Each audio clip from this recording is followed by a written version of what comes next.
Hi, I'm Paul Simpson from the football club. Welcome to the Brunton Bugle. Here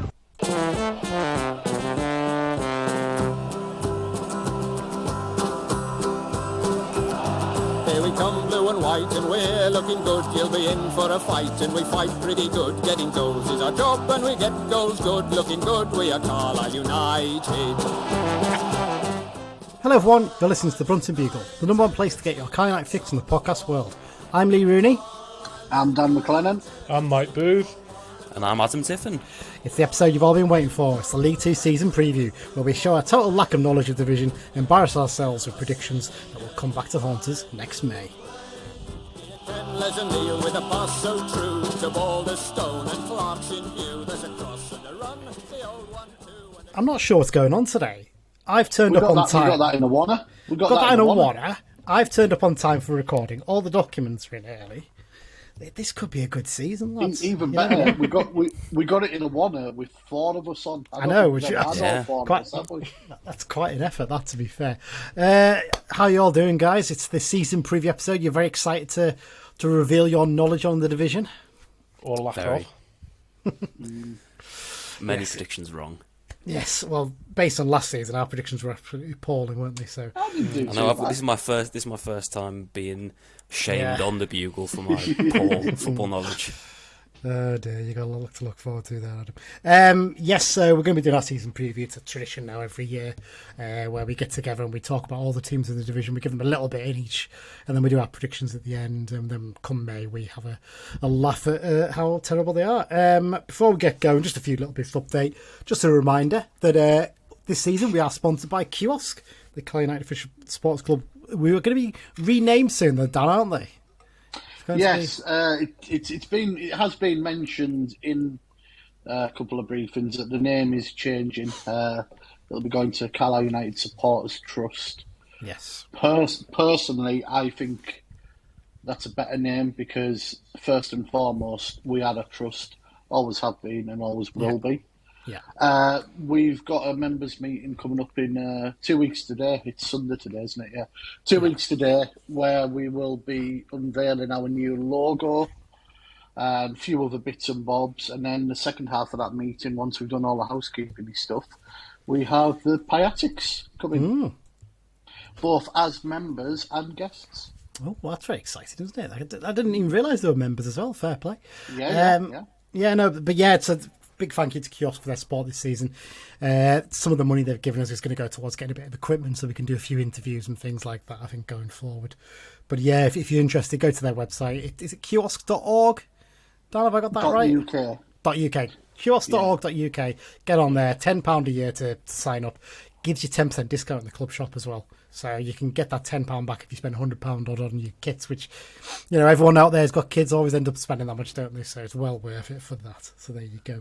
EFL Fantasy League, just a reminder there as well. It's been launched for the new season by the EFL. It's at efl.fantasy.com. Well worth signing up for. It's very different to the normal fantasy league. You only have to pick 7 players and 2 teams. Very interested to see how people do on it. If you want to join the Brunton Bugle League Yan, the code for it is AH. I've got to get this right now. It's a complicated code, so it's AH7ZYP6D. Or go on Twitter. It's our pinned tweet currently on Twitter, and you can join up there and join up. And come the end of the season, we'll try and sort out a little prize for someone who comes out top of that league. Also a reminder as well that our Ko-fi is now live. It's where basically, if you fancy giving us a little contribution, basically, we're not asking for money or anything like that. It's despite what Regan might be trying to claim to me. It's basically just because a few people have asked, how can we help towards the Bugle? We really enjoy it. Well, we're not going to do a Patreon or anything like that anytime soon. But if you want to give it just like the cost of a pint or something like that, covers some of our studio costs and things like that, we really appreciate it. A couple of people already have. Massively appreciate that.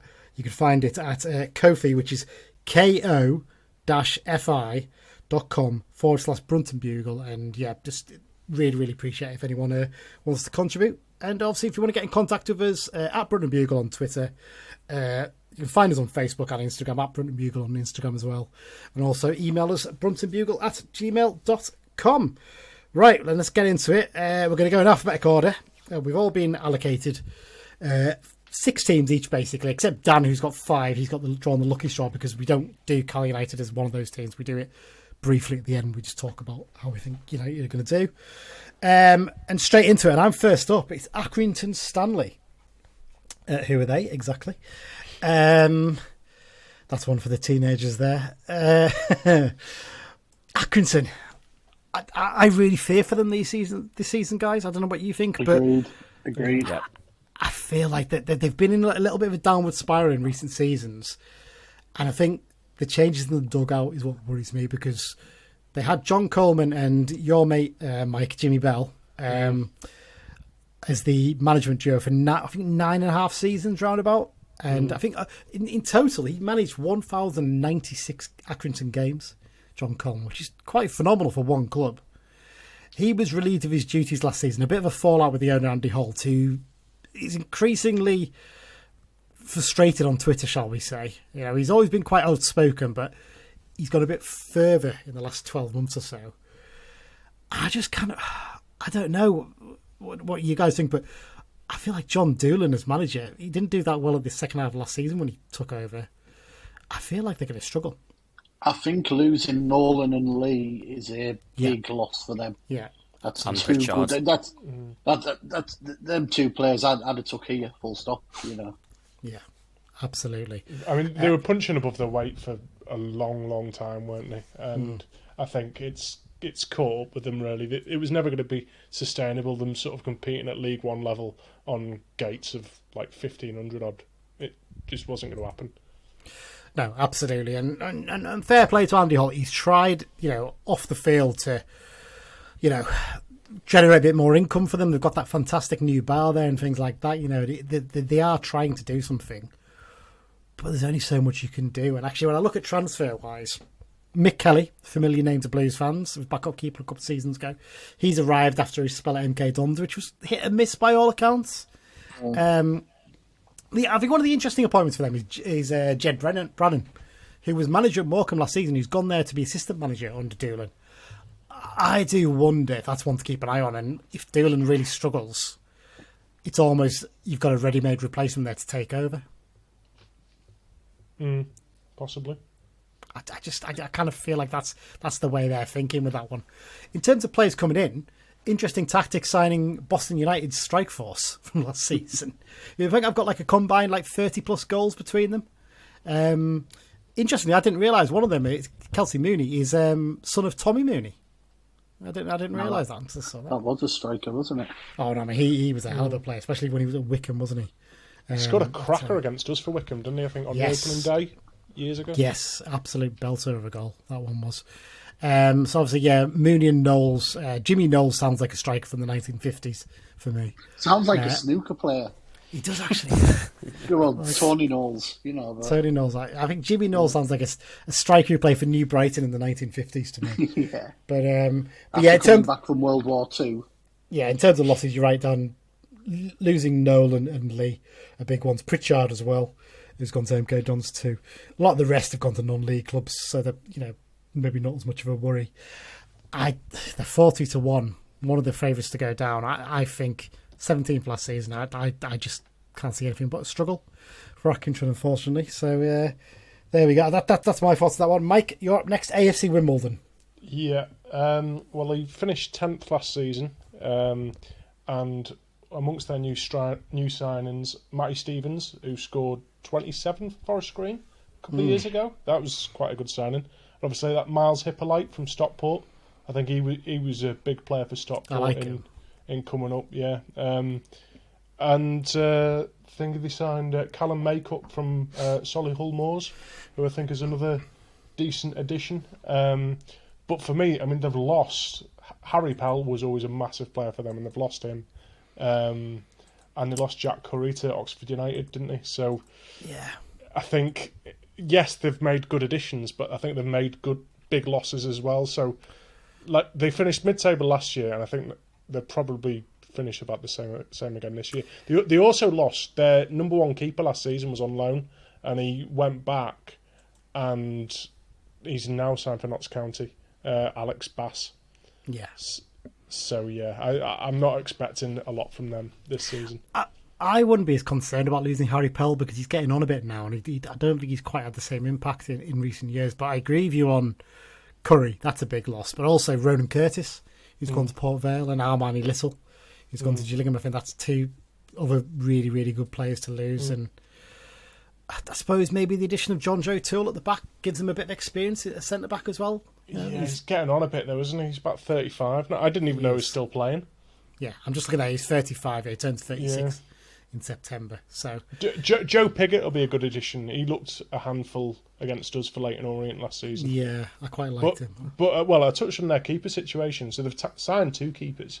Lewis Ward, who's basically been a number 2 his entire career. They got him from Charlton. And they signed a kid on loan from Crystal Palace. So, who's going to be number 1 out of them two is... I think that Goodman, the lad they signed from Palace, is quite well rated.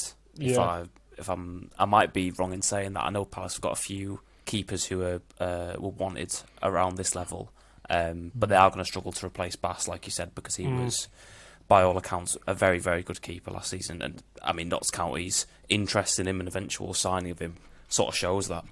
Yeah, absolutely. So Mike, what are you thinking with them? Mid-table? Yeah, mid-table, yeah. Mid-table, yeah. That seems fair enough to me. Right, next up, Dan, it's your first one, and I'm sure you'll be delighted to get these. It's Barrow, a.k.a. the Bluebirds, a.k.a. the ship sinkers. Our Lancastrian friends. It's new managers come in, Stephen Clements. Never really been brilliant as a manager for me. And look, when you look at the players that have left, it looks very much a changing of the guard squad wise. I mean, I think the budget's been cut, to be honest. It doesn't look as strong, does it? Likes of Ben Whitfield, Tom White, George Ray, they've been there a little while. James Chester, yes, he's getting on, but his experience. Jamie Proctor, it didn't really happen for him there. And I look at the signings they've brought in, and the only one that I'm really... Andy Dallas from Barnsley, who's a player I've always quite liked, and I've often thought we should have went for. And I look at some of the others, and there's nothing really. I mean, the kid from Everton, untried, never played a pro game, I don't think. Will Stanway, that's George's brother, isn't it? It is, yeah. So he's actually from Barrow, yeah. But no, they've got a couple in from Huddersfield, Ben Jackson, Neo Eccleston. I just think there's going to be a hangover from just missing out on the playoffs on that last day. And I'm not just saying it because it's Barrow. I genuinely do think they could struggle. If they don't get off to a semi-decent start, I think it could be a long winter for Barrow. I feel like Ben Mahoney's not a bad signing, to be fair. He's had a few loan spells in his career, hasn't he? He seems to have done it. Conor Mahoney, sorry, I'm mixing up with someone else. But yeah, Conor Mahoney, an interesting one. I tend to agree with you. I think they've lost a bit of experience in there, and I just wonder, Clements is one who, I think he had a bit of a tough time at Gillingham because I think there was an expectation of playing a certain style and doing certain things there, and he just wasn't given the time to do it. Is he going to get that time at Barrow? I'm not sure. I'm also not a fan of what they do. I mean, they train at FC United in Manchester, don't they? So the players are only in Barrow for 24 hours once a fortnight. Yeah. That's... they go up on a Friday afternoon after training, stay over, match, and then home. And it's hard to build a connection with players like that. Yeah. Whereas you go to Tesco on Warwick Road, you'll often see players in shopping. You see John Manish popping up all around town, lives here. There's a lot more settled feeling. I kind of feel like their drop off as well at the end of the second half of last season. They were terrible. They really struggled, and I kind of just feel like it could be a tough one for them. I agree. I think it's interesting that the guys on the not the top 20 web podcast have predicted they're going to finish above us, which I was a little bit surprised by. Load of bollocks. I'm not having it. I'm not having it. I'm not having that in the slightest. What I will say about Barrow is they do have a lovely crest. It is probably one of my favourite crests in the Football League. The B with the arrow for it is a lovely touch, but that's about all I can say that's positive about it. Right, so you're going for Barrow to struggle then, Dan? which I probably tend to agree with, to be fair. I know I said relegation at the start. Yeah. It's a possibility. I don't think they will. I think they've got enough to keep themselves away. Yeah, I mean, there's other teams I can see struggle. I know we've already mentioned Accrington. There's a couple of others we'll come on to. But it wouldn't surprise me if they were bottom six material for most of the season. Yeah, no, absolutely. Right, it's our friends, the Chickens next. Bradford City, and Mike, it's you again for this one. Yeah, so, I mean, they've signed Anthony Sarcevic was the first one that sort of jumped out to me from Stockport. I think that's a good addition, but he's 32 and it's a 2-year deal. And there's a few clubs that are doing that. I think players are in a decent position now to just haggle for that extra year. So fair play to him for that. But their sort of summer transfer work in general has just been, they've lost some pretty average players to other League Two teams and they've signed others. They haven't had a massive overhaul. I was having a look at Jake Young, who we were obviously in for last January, and since then he played 4 games for Bradford and scored 0 goals. He was injured, wasn't he, for a while, I think, from what I can remember. Yeah. Sarcevic, he's such a good player, but he's not exactly... I do worry about fitness with him. Really, staying fit. I think what Stockport have done with Sarcevic is one of those classic, if we were League Two, you'd still be here. Because we've gone up, we're saying you're not good enough. You're getting on now. We can get better for the money. Yeah, I think Callum Johnson's a good addition. I think right back if he can stay fit. I do love the fact that Ash Taylor is left to join Bruno's Magpies in Gibraltar. That's one of those lovely transfers you don't see very often, isn't it? Nice European football for them. Exactly that. And I think when you look at the departures, look where they've all gone to. With the exception of Platt and Hendry, they've all sort of gone to non-league teams, and it's players they'd probably want to get rid of anyway. Exactly. Yeah. This is one thing with release lists. I mention it on Carlisle forums every summer. It's very, very rare, certainly in Carlisle's case, that released players go a division higher. Yeah. Very, very rare. Yeah. You'll get 1 or 2 will go League Two other teams, and the rest tend to drop off. Released players are released, and it's not often to prove you wrong. Yeah. Joel Senior is the rare example for us of someone who's actually gone on to prove us wrong and got his move to League One in the end. But had Morecambe been in a better state, they might have offered him a contract anyway. But those players who don't get offered any sort of deal, it's like I say, Dan, it's very rare that they go to prove that club wrong. Yeah, they are 14-1, so the same odds as us to win the title. I don't see it. I just don't. What do you think final position roundabout? Well, I mean, last season they finished 9th, but they spent a big chunk of the season sort of bottom half, and I'm going to say mid-table again. I kind of look at the squad and I think that there is still plenty of quality in there. I think they look quite light in midfield. I have to say that. I mean, I can only say. I mean, when you look on Transfermarkt, there's only 4 players listed as midfielders. One of them, Sarcevic, who plays a lot further forward. I think attack-wise, there's plenty in there. I mean, they've got Callum Kavanagh, son of Graham, playing for them. He's done all right, I think, since he joined. We've got a couple of young lads who have, I think, came in January and sort of spurred them on to that decent run that got them towards the playoffs. But I've have them personally sort of just outside the playoffs. But I don't think I've seen people predict them to be in the top 3, which I think is bold. Yeah, I'd be surprised. They haven't actually signed that many, have they? No. They made signings early doors, like a few good signings early doors, but they've just sort of stalled since then. And pre-season wise, they've had a few duff results. I think they've failed to beat 3 separate non-league teams, and none of them were higher than National League North. So, well, hang on, we failed to beat 3 non-league. No. That's the point I made there. National League sides that were up near the top, they expected me near the top, were the ones we lost to. So, I'm giving it a little bit of context. But there you go. Okay, on to the next one. It's a new boy. Bromley. And Dan, you've got the Bromley boys. Yeah, did fantastic coming up. One I'm really looking forward to going to. Yeah. I think they're going to have enough to stay up. I do. I think they'll probably be lower mid-table, but I'm looking at the signings. One thing about Bromley, and they've already shown this, they're in a fantastic location for taking loanees off other clubs. Yeah. You know, they've took a lad from Palace, they took a lad from Millwall. You know, there's Charlton's up the road. West Ham's not too far away as a crow flies. They can really tap into the London market for loans. And the one that I'm looking forward to seeing in this league is Marcus Dinanga from Gateshead. He was really good last season, and I think he'll do all right there. It's a great reward for Michael Cheek as well, isn't it? I think he's been with them for a decade, yeah. And he's got his chance in the Football League now with them as well. So his loyalty has been rewarded there. Disappointed Bergkamp's son got released, mind. Yeah, it's a shame, wasn't it? Mitchell Bergkamp. It would have been nice to see him play. But what about the ex-Blues in there? Olafella Olamola and, of course, our good friend Byron Webster.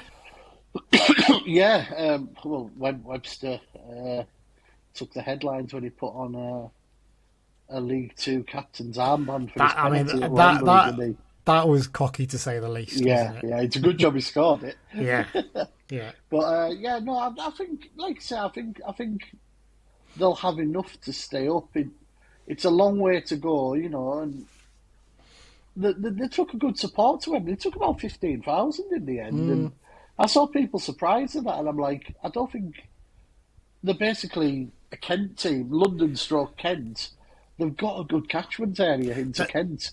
There's a really good opportunity for them now they're in the Football League. Yeah. To take advantage of that, because nearby, all you've really got is you've got Millwall up the road, you've got maybe Palace and Charlton at a push, but even they're all actually quite far away. And actually, when you go into Kent, your next nearest club is Gillingham and Maidstone. Yeah, so there really is a good chance for them to take advantage there and do it. It'd be interesting to see who the class as the rivals. Probably will be Gillingham. It probably will be Gillingham for like Kent honours, but no, I think they're going to have enough to stop up. I don't think they'll be runaway success or anything, but I think they can be in that sort of 13th to 18th sort of area. Yeah, and that would be a massive success for them, wouldn't it? No, absolutely. Yeah, I tend to agree with that. I think, you know, they've had a manager who's been in charge for a couple of seasons and he's done really well to go there. I think having them as joint favourites to go down 6-6 to 1 is ridiculous. I think there's far worse teams than them. That's purely because they came up as a conference playoff winner, that purely. Yeah, you'd think so, wouldn't you? You'd think so. Right, okay, that's Bromley out of the way. It's now your first one, Adam, Cheltenham Town. I think these are a team that are going to struggle, but I don't know what you think. I agree with you.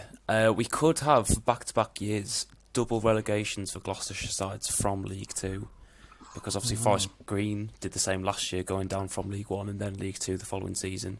Cheltenham, who came down with us, and I think they're at risk again, although I think they might just be fine, because I think there's a few teams that will struggle down there, a couple that we've already mentioned. In terms of people they've brought in, they've made a couple smart signings. I think Ryan Bowman could be effective for them, but it's one of those ones where, you know, in theory it might work well, but I mean, I guess you could maybe argue the same about Charlie Wyke, but his goal scoring record hasn't been, you know, superb at League One level. I think Luke Young from Wrexham's a good signing, centre midfielder. He could do them good, but I just look at their squad and they've just not got too much quality.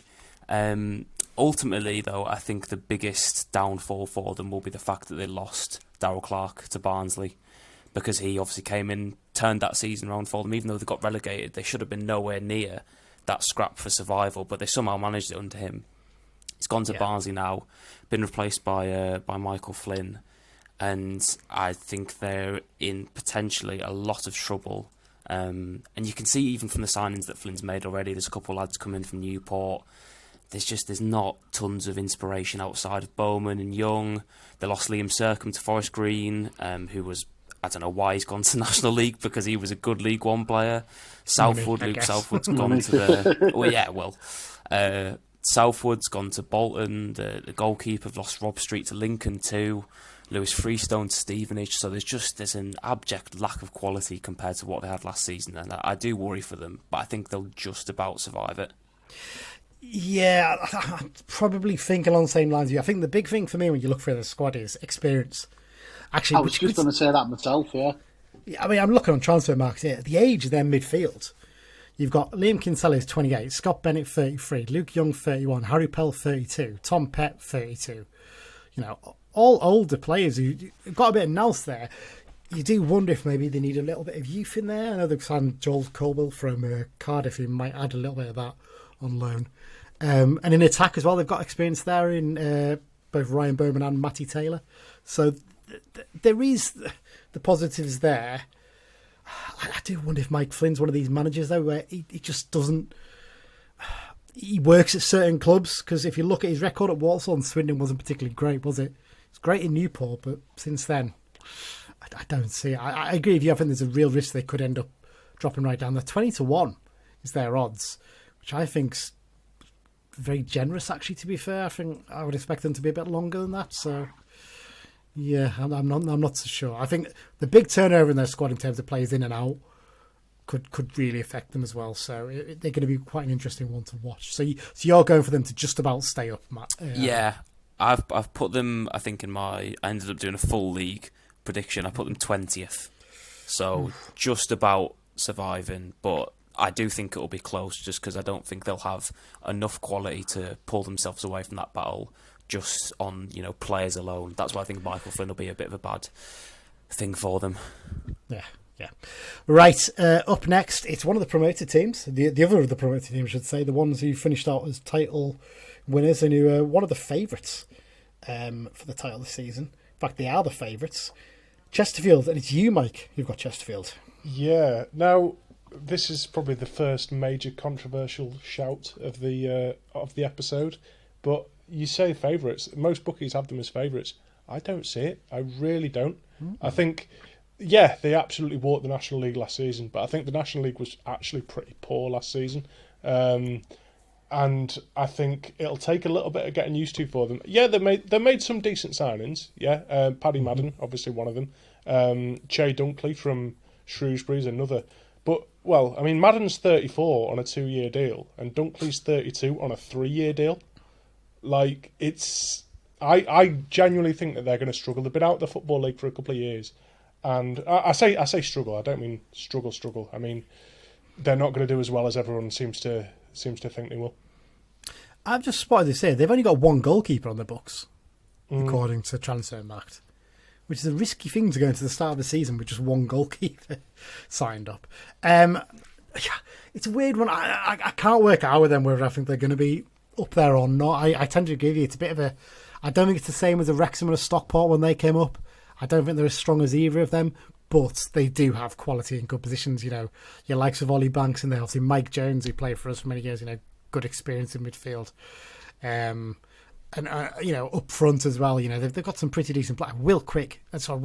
Sorry, I'm mixing with Joe Quigley there. Will Griggs, a decent player. Joe Quigley as well, and I can't make my mind up on them. I think they've been overrated a little bit in terms of the bookies, and I think it's because they walked it and because everyone's thought we stop on Wrexham. I don't think they'll have the same impact. But I don't know what Adam and Dan, you think about this. I've got them as a playoff squad. I think they'll finish in the playoffs, but I don't think they've got a good enough team to walk it. It's incredibly hard to win League Two after winning the National League. Even Wrexham, who had a fantastic squad, came third in the end. I think it's stupidly hard to do, and I don't think they've got quite enough quality. But I do think they've got a good enough squad to be in that mix. Dan, any thoughts? Did I imagine it, or did Paddy Madden take a knock the other week? He wasn't involved in the most recent game, if I remember correctly. He didn't play yesterday against. He didn't start yesterday against Scunthorpe. I'm just scrolling through their Twitter as a talk. I don't know. They'll have a good crowd, and obviously they haven't changed the squad that much, so that's a plus. But I wonder if to really feature them, maybe have to. If they don't bring in more now, maybe January could be a big time for them. Yeah. They've basically kept it fairly consistent, and I don't think I think there's playoff potential there. Yeah, I don't think I'd go as far as you, Mike, in having them probably as low down as you're thinking. But I think at least playoffs for them. I'd be surprised. I don't think the top three. No, I think they're probably just a little bit off that. based on what I've seen so far. Right, going to take a short break and then we'll be back with part 2 of the season preview. Hi, I'm John Halpin and you're listening to the Brunton Bugle. Into part 2 of the League 2, I nearly said League 1 there, League 2 season preview. Wishful thinking. Up next, I think this is a really interesting one. This is one of yours, Adam, Colchester United. Yes, I think this is going to be a major turnaround for Colchester. They finished 22nd last season, just about surviving relegation. And I would not be surprised if they break into the top 10 this season with some of the signings they've made and the Cowleys having a full pre-season and summer ahead of them. They've brought in some really strong players, I think, in Matt Macy, the goalkeeper's come in from Portsmouth, Tom Flanagan from Shrewsbury, Rob Hunt from Leyton Orient, Jack Payne, who was a decent contributor for Charlton last season. They have lost some key assets. One of them we saw the other day against Stockport when we played Stockport in Jaden Fevrier. Noah Chilvers also left to go to Ross County. Cameron McGeehan, who was a really strong player for them, has gone up to League One for Northampton, as has Connor Hall to Port Vale. But I just think they're going to be much, much more defensively sound than they were, because they were really poor defensively last season. I think they conceded at least 80 goals, which was, I think, one of the higher marks in the league last season. And I don't think the Cowleys, with the way they set up, is going to allow that to happen. But the bit of concern I'd have is the lack of sort of obvious threat up front. They've got the likes of Samson Tavide, Bradley Ihionvien, I think that's how you pronounce it, but don't. You can have a stab at pronouncing that if you want to, but I think that's how it's pronounced. Two young players, two young forwards who, if they hit their stride, along with J.K. Gordon, who's also obviously brought into Colchester, if players like that can be unlocked, then I think they could really push, maybe not to quite the playoffs, but certainly around that top 10. But I think that is a real hinge point for them. Can they get those players firing in a Cowley system that isn't always the most sort of enhancing for players of that nature? I think the managers, basically, or the manager with his brother as assistant, is the key thing for them. I do think it is. I think he's going to, as you say, you'll get them so much more defensively sound. And I think that's going to make a big difference to them going forward. And I think they've made some really interesting additions. Like you said, I think defensively, Hunt and what's his name? Tom Flanagan are really good additions. And like you said, that's an area where they massively needed to improve. They've kind of been like treading water for so long in this division. And I think last season was such a big scare for them. I just don't see them struggling as much. I think they finally realised they needed to sort things out. They've got a good manager in. They've made some decent additions in the summer. I think Lyle Taylor might struggle a little bit, which is giving a little bit of hint to something in one of my predictions. Yeah, he's one of those ones where I think he could either score 0 goals or he could score 20. Yeah. And I don't think it would be a surprise to anybody if either of those two things happened. Yeah, absolutely. And J.K. Gordon, like you said, I just think his own club now, so we're down south. I think he'll do all right there. I think he'll be quite a decent player for them. I think he could be really one of those players who might surprise in the division this season. And I think in midfield, one of your favourites there, Adam, Arthur Reed, is a good player as well. I think going forward, he'll offer something definitely. Get him, Simo. Go and get him. I don't think that's likely to happen anytime soon.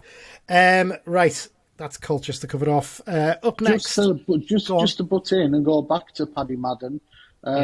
Assistant manager Danny Webb stated in an interview, this was early last week, Paddy Madden won't be back playing, quote, anytime soon.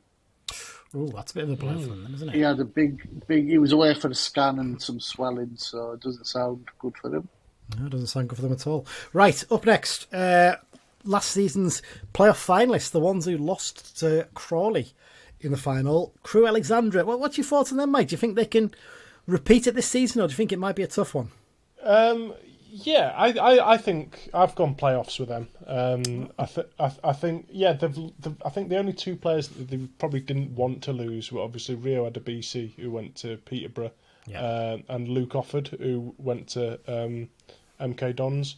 But what they've brought in, I think they've brought in some good quality players. Omar Bogle, we know what he's all about. He can look a handful. Kane Hemmings as well. He always looks useful against us. Hemmings is one of those ones who always confuses me because he seems to do. I've never been that impressed when he plays against us. You know, maybe I've got too good a memories of his dad playing for us, Tony. But I'm never quite convinced by him. But you know, Jake Lancaster as well. They signed from Cambridge. He looked decent against us. I think that's a smart signing. Yeah, and Max Sanders from Orient will shore up the midfield a bit. I mean, the thing with Crewe is that because those signings, they just had experience because they've always just got such a young team, so many young players. I mean, one of them, Zach Williams, he's 20 years old and he's made nearly 70 first-team appearances. And that's just one of many. And they managed to sort of keep hold of these young lads for a few years, typically, before they get the move. Shillo Tracy's another decent player that they've got, a winger. But they're another team. Their goalkeeper situation could be really interesting because they've got Tom Booth and Philip Marshall, who have less than 30 games between them. But then they've got 39-year-old Kieran Westwood in there as well. So is he actually still there? Apparently, according to Transfermarkt, yeah, he's still there. I think he's just registered like Tony Craig used to be. Yeah, it's like a player-coach thing, I think. Yeah. There's one name you missed out there, Mike, which I think could be a mystery, and that's Elliot Nevitt. He scored a lot of goals last season. Yeah, he's a big nuisance up front, isn't he, as well? I think they might miss him a little bit more, to be fair. I think they've replaced him all right there with Bogle and Hemmings. Bogle's a weird one because I think he did all right at Newport, but prior to that he'd struggled a little bit at all the other clubs he'd been at. I don't know. I think Courtney Baker-Richardson, if they could have kept him fit, would have been a big player for them. Obviously he's gone to Newport. I'm a bit on the fence with Crewe. I think they might struggle to make the playoffs this season. I don't think they'll struggle overall. I think they might find the playoffs just a little bit out of reach, but it will be interesting to see how they cope with those players that they've lost over the summer. Right, up next after Crewe, it's one of mine, Doncaster Rovers. Now there's a team that had a season of two halves. I think it's fair to say. First half of last season, pretty dreadful. I think they were down in 20th, the lowest they hit. Second half of the season, they ended up finishing 5th. Was it 5th in the end? Yeah, 5th. And lost in the playoff semi-finals. Just ran out of steam at the end there, didn't they? I think that was the big thing for them. But I just kind of feel like, as much as it might be disappointing to have lost that playoff game, their third favourites to go up, I think they're going to be right up there come the end. I think they've added some real quality to their squad over the summer. I mean, we'll talk about Jordan Gibson in a minute, obviously, because he's the obvious one to talk to. But Billy Sharp, now, I think it's quite a similar transfer to Charlie Wyke, this one. Obviously going back for another spell at Doncaster. A little bit older, mind you, 6 years older than Wyke. 38 now, getting on a bit. But at League 2 level, surely he's going to score goals, isn't he? I thought that about Matt Derbyshire, though, when he went to... I think it's different. I think Derbyshire's different because Sharp was still scoring at Championship level a couple of years ago. And in fact, scored at the MLS, didn't he, as well, when he was over at LA. Was it LA Galaxy he was at? Over there, I think, if I remember rightly. So, one of the LA teams, yeah. Yeah, so, I mean, I kind of feel like he's a good signing. Joe Sabrara from Solihull Moors, I really liked him when he played for them. I think he's he missed a lot, didn't he? He had some sort of medical issue. If he's over that could be a real signing because I was always impressed with him when I watched him. I think Harry Clifton as well from Grimsby is a good signing. Yeah, every he's time a I've seen him decent play player. against us, I've been impressed with him. So Jordan Gibson, how do you reckon he's going to get on with them? Oh, I think initially, I think he'll benefit from the fresh start. Yeah. But then I think you might get into like October, November, and we saw it with him a few times actually, where with us gets to that time of year and it's a bit cold and he sometimes doesn't fancy it so much. I've done it, and his dad starts tweeting as well. I feel like his real account or the hacked one. Yeah, which one? I think he's a good signing for them. I think he'll. It depends where he plays. Whether they play him on the right side of a front three, I'm not sure how exactly they're going to play. But I think it'll be interesting to see how he adapts to not sort of, because even last season when he was not favoured by everybody, obviously some people just didn't like him even when he was performing well. He's not going to be the main man, and it will be interesting to see sort of how he reacts to that, because it could benefit him, but conversely, he could also benefit from if he was to be the sort of main person that's being relied on, because he'd get all those chances. Because his chances are going to be limited, I think that might hurt him a little bit. There's absolutely no doubt on his day, Jordan Gibson could be one of the best players in League Two. Yeah. You know, games like he had for us last season at Bolton away, where he took it by the scruff of the neck, he was just fantastic. You know, the problem with Gibson is getting the consistency, and that will come if he gets a regular run in a specified position. Yeah, then yes, he could be a success. But my thing with League Two tens and wide men is the League Two tens and wide men for a reason. Yeah. If they had that consistency, they would play in League One or Championship more. Absolutely. I think as well, one of the big problems for him is he's competing with Luke Molyneux for the right wing position if he's playing in that role. You know, which is, you know, and he's a fantastic player. He's a plur. He's a real player. I think they've got a lot of quality in attack, actually. When you look at it, Joe Ironside in there as well, and George Miller, both pretty good players. Midfield, you know, Ben Close has always been quite decent for them. I think in defence as well, there's a lot of experience there. When you look at it, you know, Richard Wood and Tom Anderson of the ex-Blues Loney is Tom. I think they're going to be top three. I think they're going to be right up there come the end of the season. Playoffs for me. But yeah, it depends for me on if Billy Sharp can hit the ground running for them. I think if he can hit the ground running, they'll have a real impact. I really, really do think that'll be the case. Right, that's Doncaster out the way. Who is next? It is... I believe it's me with Fleetwood. Fleetwood Town, Adam. I'm interested to see what you say about them, because I've seen very differing thoughts and different predictions on this one, and some people think they're going to do quite well, and others think they're going to struggle. I think they're going to be top six or bottom six and nothing in between. Well, I'm going to go in between.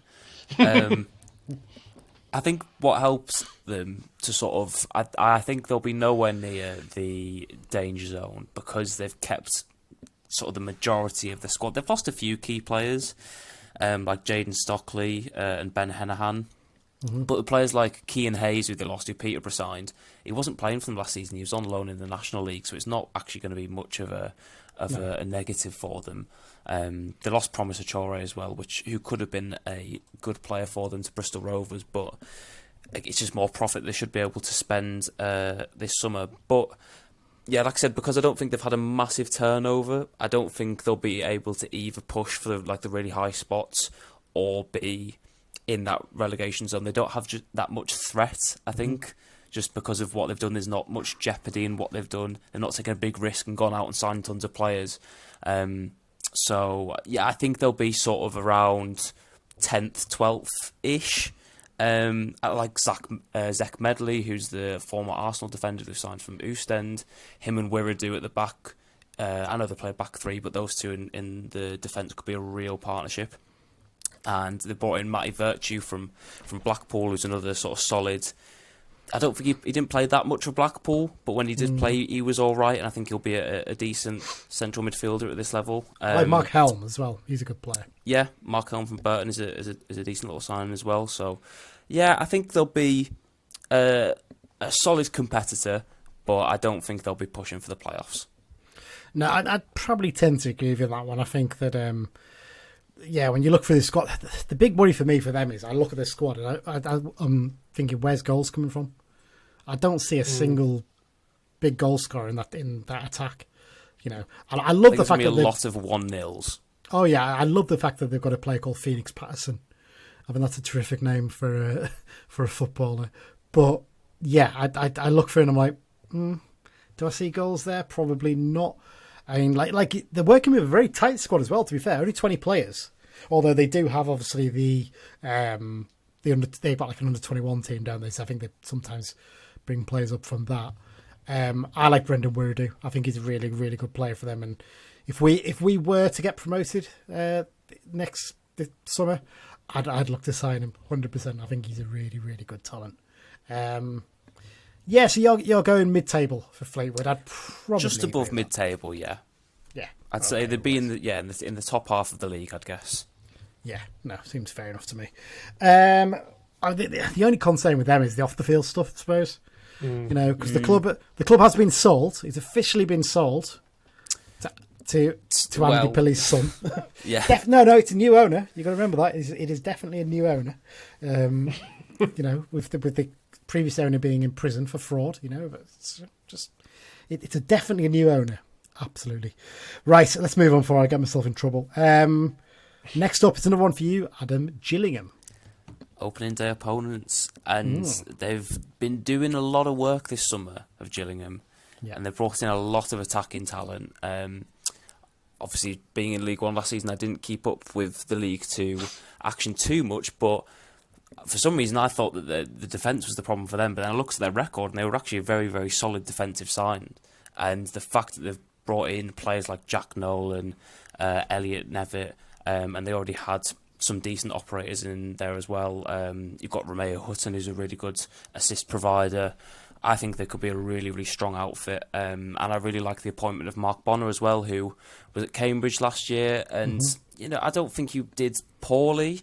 He was obviously replaced in the end, but I don't think it was necessarily because he was doing really, really badly. I think they just saw an opportunity to get... who is it? Was it Neil Harris who replaced him? It was from Gillingham. Yeah. I think the two pretty much are swapped now. So I think he'll be a solid manager for them. And I think they'll probably, given their owner and his seeming willingness to spend, I think they've got scope to add more players as well to this already pretty talented team.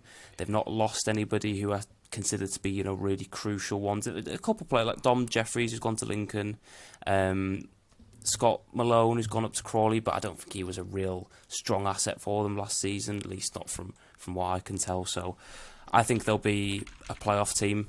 I'd be surprised if they broke into that top three, but I think they'll be in the playoffs.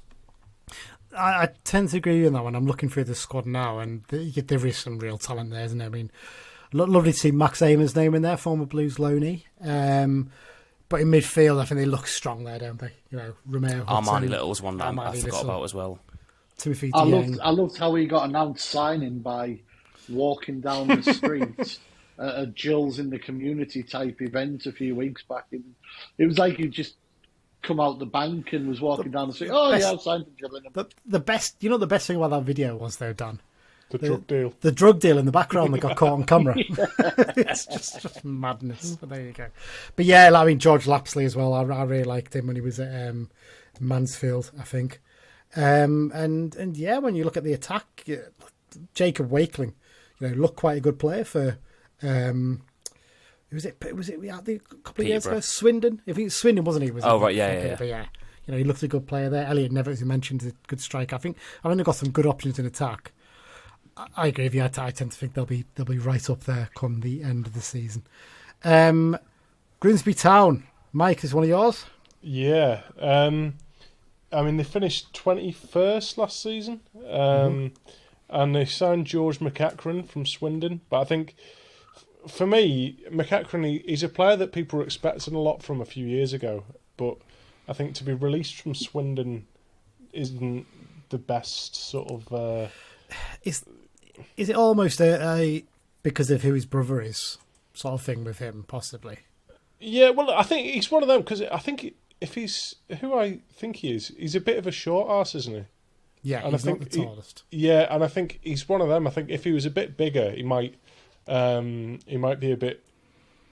decent. But I mean, overall, I mean, the one signing that stands out is Jason Daddies Van Thorsen from Iceland.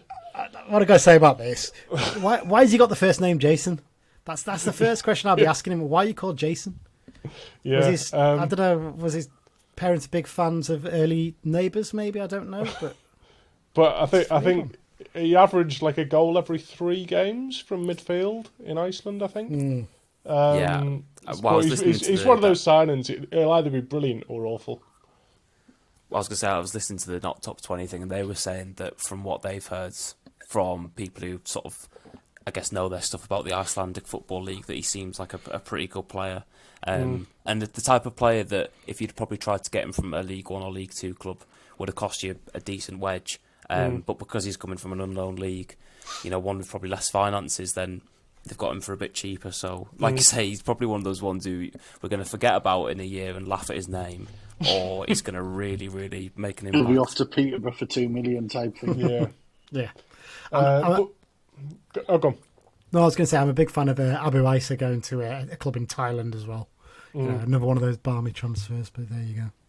Go on, Mike. But yeah, all in all, I think they finished 21st last season, and I wouldn't expect them to do much better than that this season.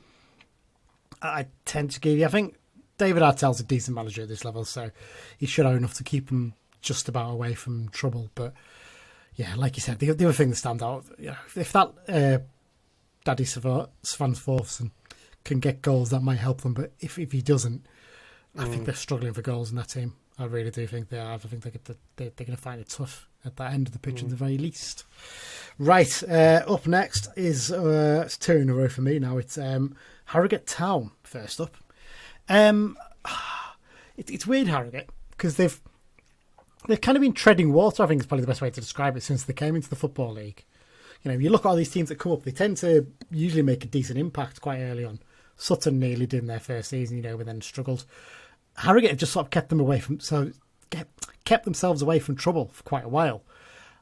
I wonder if this might be the season where that changes, though. Definitely. Yeah. I just look and I think when you look at the summer activity, I'm looking at it now. There's not much, is there? 3 players in. A young lad from Sunderland, Stephen Jig McKenna from QPR. Was he a Leyton Orient or something like that? I think that rings a bell, his name. And then a lad from Maidenhead United. And that's it. What I would say is, of the players who've gone out, the only 2 really that are a concern for them is Rod McDonald, who's gone to Notts County, and Abraham Odo, he's gone to Peterborough United. One of those forwards that they always sign for an undisclosed fee. Bar that, all the rest of them, I think that Ilizamani, I think he's gone to be in Derby's under 21, so he's not exactly one who's ready for the first team. And all the rest have gone to non-league teams, or they haven't found a club. So maybe they haven't really lost much in terms of quality, but they're going to be working with a tight squad at the moment, only 20 players. I do wonder, is the consistency for me the big thing that's potentially going to keep them up? Because of, they've had Simon Weaver as manager, 15 years now, I think? 2009 he took over, with Paul Furwell now as assistant these days. You look at the experienced players, Muldoon, Falkenham, and they're another year older, and you're asking a lot for basically them to drag the team through. Falkingham's that annoying short ass, isn't he? The one who's like about 5 foot tall. He just sits there and sprays the ball about. Really, really annoying player in that sense. I tend to agree with you on that one. Especially looking, Jack Muldoon's the key one for me. He was all about pace and exciting forward, causes problems. He's 35 now. He's not getting any younger. I think for me, Matt Daly's the one who stands out as probably adding a bit of quality into midfield for them alongside Falkenham. Defensively, I do wonder if they may. I mean, defensively, actually, I'm looking at their age. They're defensive players. You've got a 34-year-old, a 31-year-old, a 33-year-old goalkeeper. It's not the youngest. It could be a tough one for them. I think in Weaver they've got someone who's got enough to keep them away from trouble, just about. But goals would be a real concern for me. They scored once in pre-season. Played a lot of higher opposition, but 1 goal in all of pre-season is what I've seen. So I don't know. What do you guys think? Do you think they're going to have a tough one? Yeah, I worry. I worry a lot for them. Just because, like you said, they've had a few seasons where they've been just they've been keeping their level, but at some point it's got to run out. They can't maintain punching above the level for so long. They're very similar to Accrington in respect, size of crowds to get, size of stadium, and they deserve to go down for the hell they put us through in 2020. We just hate playing them, don't we? But no, I think they're in that bottom. Oh yeah, we've got those fixtures again. I forgot we got to play them. Oh. Yeah. But Yeah. I think it speaks volumes as well. Like the money that they got for Armstrong, it hasn't really been reinvested. So to me, that says that they are kind of hemorrhaging money at this level, and that they're struggling to tread water a little bit now. They were always going to there when they lost. Yeah, definitely. Plastic pitch, didn't they? That was a big money spinner for them, basically. And also, they only got half the money they expected for Armstrong. Yeah. So that was a bit of a blow for them in that sense. Yeah, I think they're going to find it tough. I mean, they might have just enough to keep away from trouble based on my predictions, but we'll see about them later on. Up next is another team is considered one of the favourites, and with their summer investment, maybe not surprised, MK Dons. I kind of feel like they're going to be right up there. It's hard to see past them. They've, as we mentioned earlier, they made some really good signings here. Tommy Lee from Accrington. Yes. What, £250,000 odd they spent on him, I think. He's a player who's got real quality. Defensively, they made some really smart signings in Sam Sherring from Northampton and Luke Offord from Crewe. Midfield as well, when you look at that, Joe Pritchard's also arrived from Accrington, but Connor Lemonley Evans is the one who we were linked with in the summer. He's joined. Tom Carroll's a weird one because he's never really hit the potential he had early days at Spurs and Swansea, has he? But also Liam Kelly, another short arse who's a really, really good little player. And then up front, Callum Hendry's a decent addition for them. I just see quality throughout their squad. The thing I like with these lot is Mike Williamson as manager. Yeah. Mm-hmm. I think he did an exceptional job at Gateshead. Yeah. Who still use his style of play as we saw last week. And did I read somewhere that his points since he took over there, if it was made to a full season, would have been about 86, 88 points. Yeah. That speaks volumes. It does. It really does. A few things about them. They obviously bottled it in the playoffs, and then they bottled it big style as well. Well, they lost 8-1 on aggregate against Crawley in the semis, so that can have a bit of an effect on them. There's been a big turnover in the summer, 11 in, 10 out. Could take them a little bit of time to find their feet in that sense.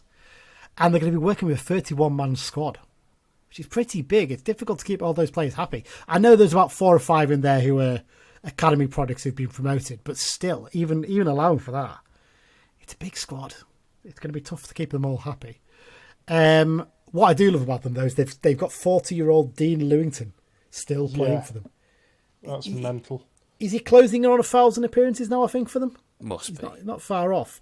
I think he's the only remaining player who's played for both MK Dons and the original Wimbledon, isn't he? Yeah, he played during that transition, didn't he? Yeah, he did. He played as a Wimbledon player in Milton Keynes before they became MK Dons as well. So he's had the honour of playing at all 3. I know, but there you go. The only thing I'd say about them is when I look at the squad, are they lacking a striker?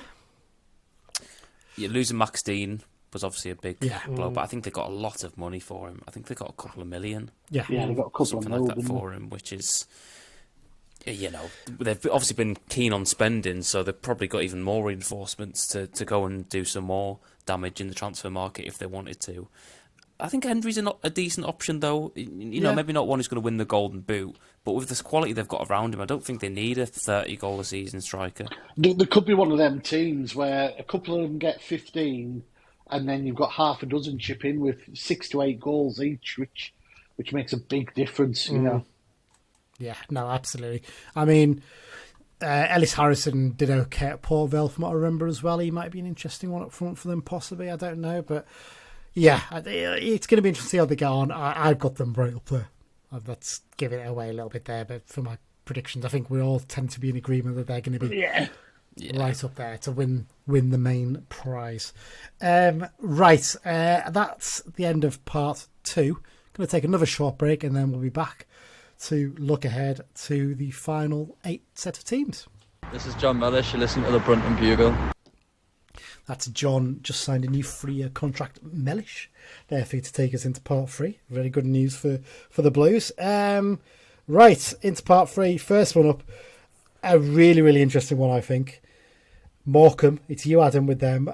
I think most people, if you'd asked them a couple of months ago, would have had them finishing bottom, possibly with a record low points total. I think a few people have readjusted their predictions now. What's your thoughts on them? Yeah, I'd probably lean in that favour.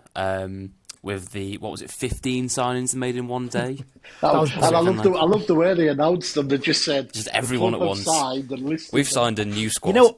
You know what they should do? I just think about this. They should make every club do that. You're not allowed to announce your new signings until the first game of the season, and just during the starting lineups come out at 2 p.m. Yeah. And what you do is you just get you could do like an American draft where you don't bid for players, but just every club in order. Right, Accrington, your first signing, and they introduced John Smith. Right, AFC Wimbledon, Bob Smith. No, I've got an even better idea. I think what you do is you get them wearing those the Mexican wrestler masks. You get the players to wear them. Get them to wear them in pre-season, and no number on the back, so you don't know who they are. And then when it comes to the first game, you announce the players. I think that would work. Then you'd have to get like tattoos covered up and all sorts. That's true. To be fair, you'd have to make them all wear their base layers in the sweltering heat of pre-season. Bring back long sleeves anyway. To be honest, I've not really thought that one through, if I'm brutally honest. But there you go. Right, go on, Adam. Tell us about Morecambe. Yeah, where do we start with the transfers? There's just so many to go through. They've pretty much got an entirely new squad, which we knew was going to be the case based on their release list, which I think contained three players were kept on or something like that. So many players go in. Some of the main ones being Joel Senior, who obviously we're familiar with, gone to Bristol Rovers, which is a very good move for him. Jacob Badeau has gone to Notts County. Farron Rawson. Jan Songo has been there for a while, but they've got in some decent players. Jan Songo, is he not returned? No, I think he came back. Has he? I think he's not listed on transfer marked. Yeah, but I'm pretty sure he's re-signed for them. Well, even anyway, I don't think he's been there for a long time. I don't think he's one of the players who's going to really affect their season. But he's an all right player for them, and he's been there for a long time, so I have a decent connection with the fans.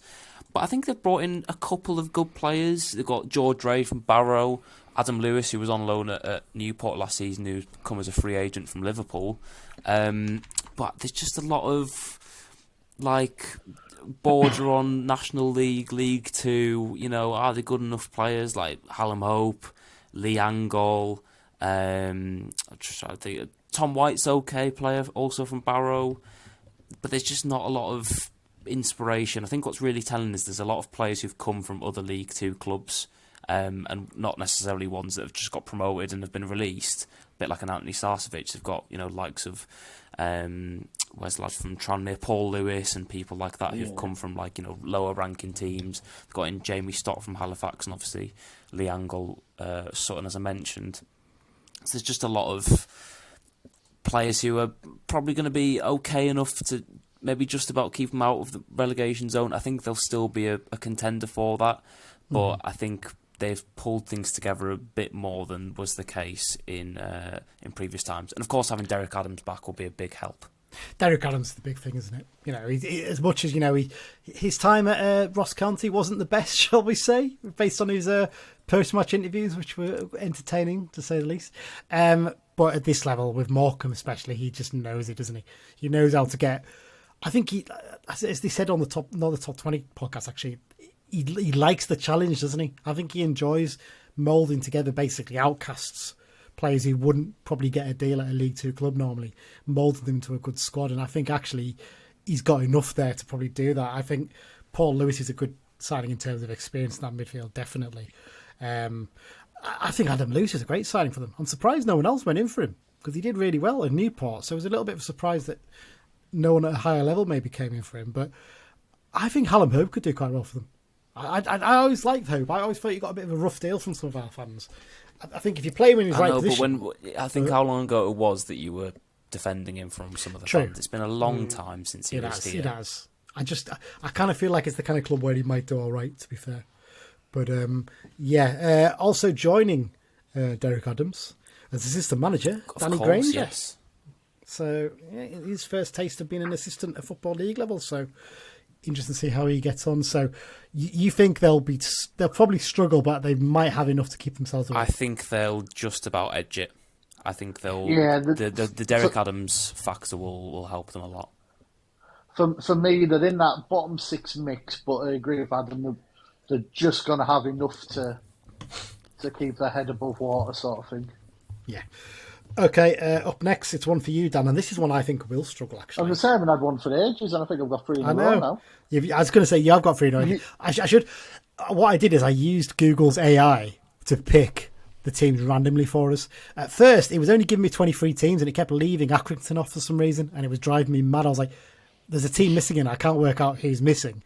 And then I've worked it out. So, Dan, you have got 3 in a row now. Let's start with Newport County, a team that I think are going to have a tough time with it this season. Agreed. They had a bit of a struggle last season. Yeah. They've got a new manager, and they've had a big turnaround in players out and in. You know, Zanzala's left them. Omar Bogle, we've mentioned. There's Joe Day went to Cheltenham, the keeper. And I look at what they've brought in. Not much stands out for me. There's the usual, you know, they pick players up from Cardiff and Swansea. That's obvious for them, given their location. But there's just nobody stands out for me. I think the only one really for me, Driscoll Glennon is a decent, solid League Two player, I suppose. And maybe Courtney Baker-Richardson if he can stay fit. Baker-Richardson. They actually paid a fee for him, seemingly. Yeah. But again, I just think it's going to be much of a muchness for them. There's just nothing appeals in that squad much to me. I think keeping hold of Will Evans is going to be a big one for them as well, I'd imagine. I do like the Portuguese managers, but I know he'd been at Swansea and Birmingham, so he's not that. It's not that wild. Yeah. But I think again I think they'll have enough to not be in that bottom 6, but the reek of that 13th to about 18th area. Yeah. Any thoughts from you, Adam and Mike? I'd be even more concerned, to be honest, than 13th to 18th. I think they're going to be sort of in the Morecambe range. And that's partly based on, I think, the fact that they will sell Will Evans, because I think it'll get to a stage in the window where some club who wants to be challenging needs a forward and is just going to pay over the odds for him. And if he goes, they're really struggling, in my mind. I mean, there's a chance that some of these non-league signings could turn out to be, you know, a revelation, but you're banking on having quite a few players all hit the ground running. I think it's a bit of an ask, isn't it? So yeah, I think they'll struggle, but I think there's worse teams than them that I think will be going down. Yeah. Interesting signing for them. The new goalkeeper. I lost his name now. Where was it? Jacob Carney, who signed from Castellón in Spain, which I think is Valencia's second team. Possibly, if I remember rightly. I know they're based in Valencia anyway, but he's had interesting careers. He was at Man United and he's been at loads of other clubs and then gone to Spain to play out there. So, interesting one him. But yeah, I'd agree. I agree with Adam. I think they're going to struggle. I think it's going to be a really, really tough season for them. Right, Dan, next up you've got Notts County. Well, the starting point with Notts County is the loss of Macaulay Langstaff to Millwall for about $750,000. The block scores goals. He won't be scoring them for Notts County, and that's a big thing. And I don't think they've actually signed a striker yet, have they? They've got Jatta, who they signed in January, who's looks encouraging, but they've not directly replaced him, like you said. And when you're paying money for Rod McDonald, that sets alarm bells for me. You know, no offence to Rod McDonald. He's a solid enough League Two defender. Yeah, but to be fair, I've seen people saying, "Oh, Notts County are going to be challenging," and I just can't see it. To be fair on him, the amount they'll have paid for him is not going to be that much. No. It's going to be a minimal fee. When you're signing the likes of McDonald and Matty Platt, that's not a league-winning defence for me. And I think they finished 14th last season.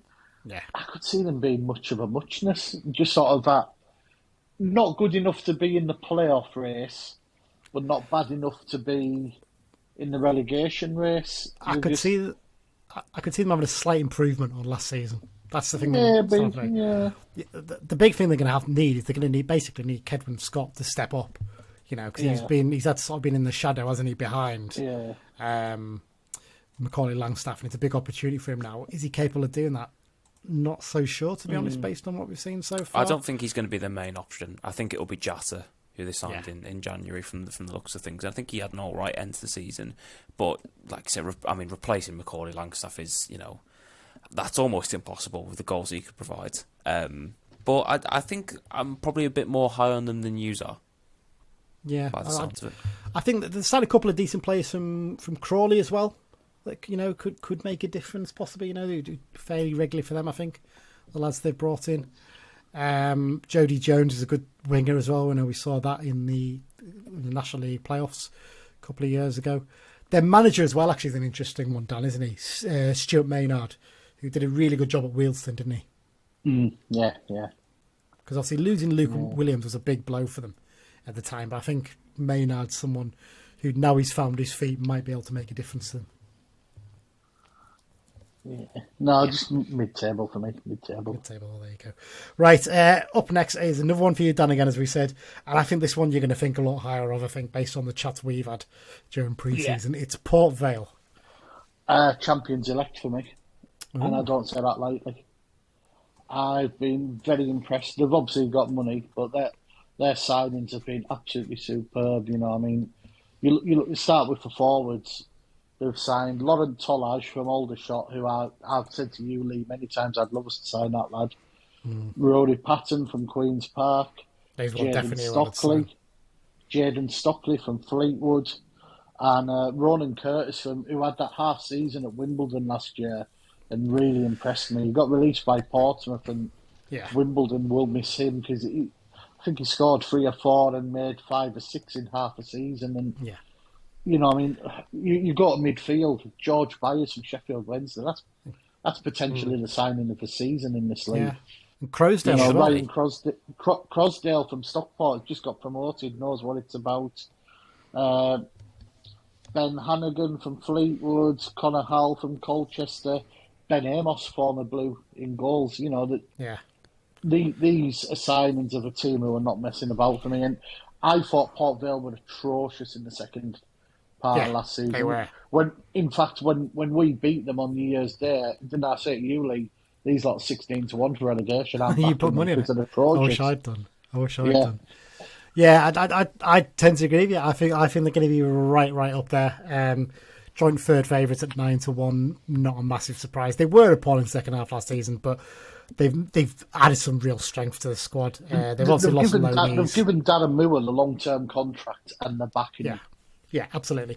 And they managed to get a fee for Ryan Lofts, which is, baffling enough in itself, isn't it? Ryan Lofts' agent is the best agent in it football. Is. No, you're forgetting about Ashley Fletcher. Ashley Fletcher, that striker in the Championship, who every summer gets a decent move. Strange one, isn't he? Strange one. When you look at the additions they've made, Dan, I tend to agree. I mean, as you mentioned there, goalkeeper-wise, they've signed Ben Amos.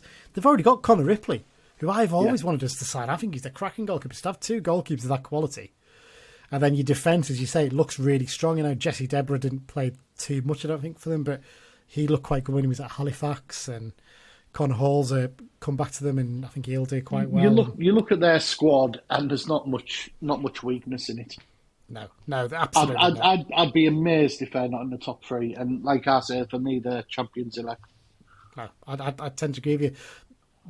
Adam and Mike, I'm presuming you're in agreement. I've gone top 3, yeah. Yeah, top 3 for me as well. No huge surprise there, then, is there really? Right, up next, it's one of mine, Salford City. I don't know what to make of them. Because last season they finished 20th. They had a terrible season. I think a lot of people thought they were going to do really well, and they've struggled.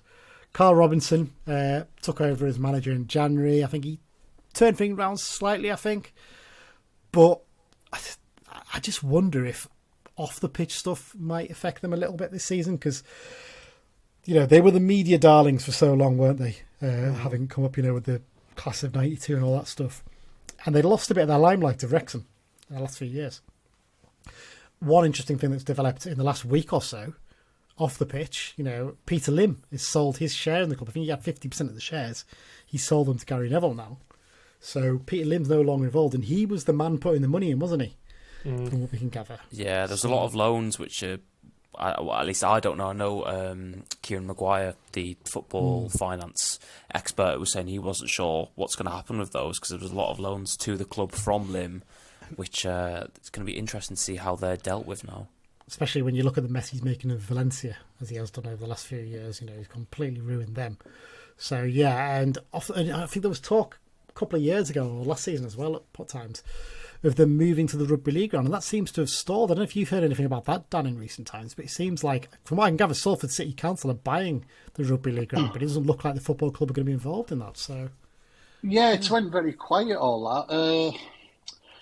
I think they're going to be a lot better than last season, but I don't know if they've just got enough for the playoffs. They've got a good manager in Carl Robinson, haven't they? Someone who tends to spend 3 or 4 years at every club he's at, doesn't he? And he builds a solid base there. And I think he was quite unlucky at Oxford, wasn't he? Because I think he was quite well liked there and he did really well. And then it just went basically pear-shaped at the very end. I'm really interested to see how Ben Woodburn does there. Well, it's he was a big hope a few years back. He was, but when he signed for them, there was a lot of Preston fans saying he was absolute dross, weren't they? And wasn't good enough.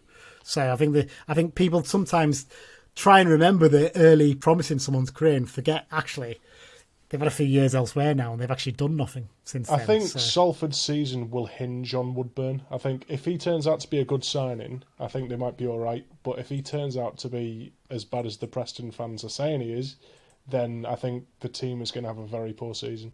They've lost some key players as well, haven't they? When you look at it in terms of some transfers and some, Elliot Watts, heavily linked with us, has gone to Burton Albion. Callum Hendry going to MK Dons. Matt Smith has left the club. That's a lot of goals to lose in Matt Smith. And a real presence up front. When you look at their attack, I mean, Cole Stockton coming in, that's maybe not a bad addition, to be fair, to replace him. And Conor MacLennan's always been a quite decent player up there, but other than that, they're relying heavily on those two to really deliver for them, I think, in attack this season.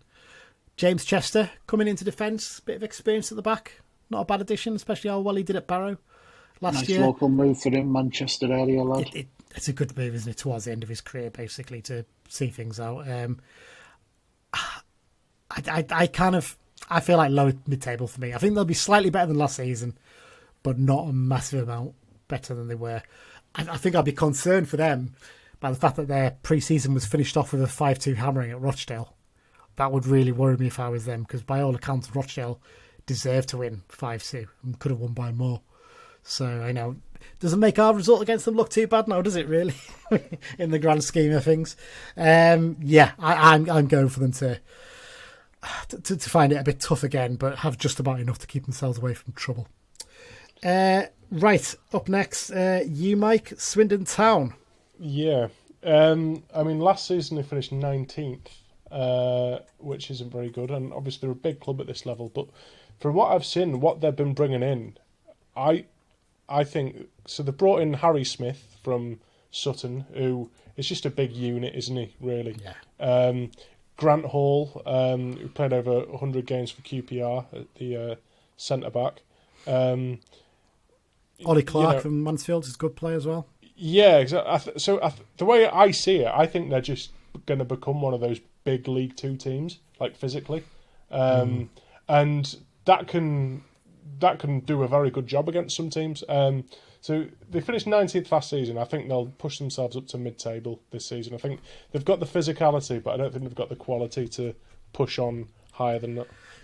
I would tend to agree with you on that one. I think Mark Kennedy, I'm not really sure what he's like as a manager. You couldn't really tell from his Lincoln spell. They've lost some big players, in Hepburn Murphy and, Charlie Austin. Obviously, he's dropping down the leagues now. He's come towards the end of his career. And Blake Tracy's gone to Mansfield Town as well. So they've lost some big players in that sense. As you say, they've added some real physicality into the team, and I think that's probably going to be enough to keep them away from trouble. But they had a dreadful second half of last season, really, really bad. So I can really see them finding it tough again if they don't get a good start. That would worry me.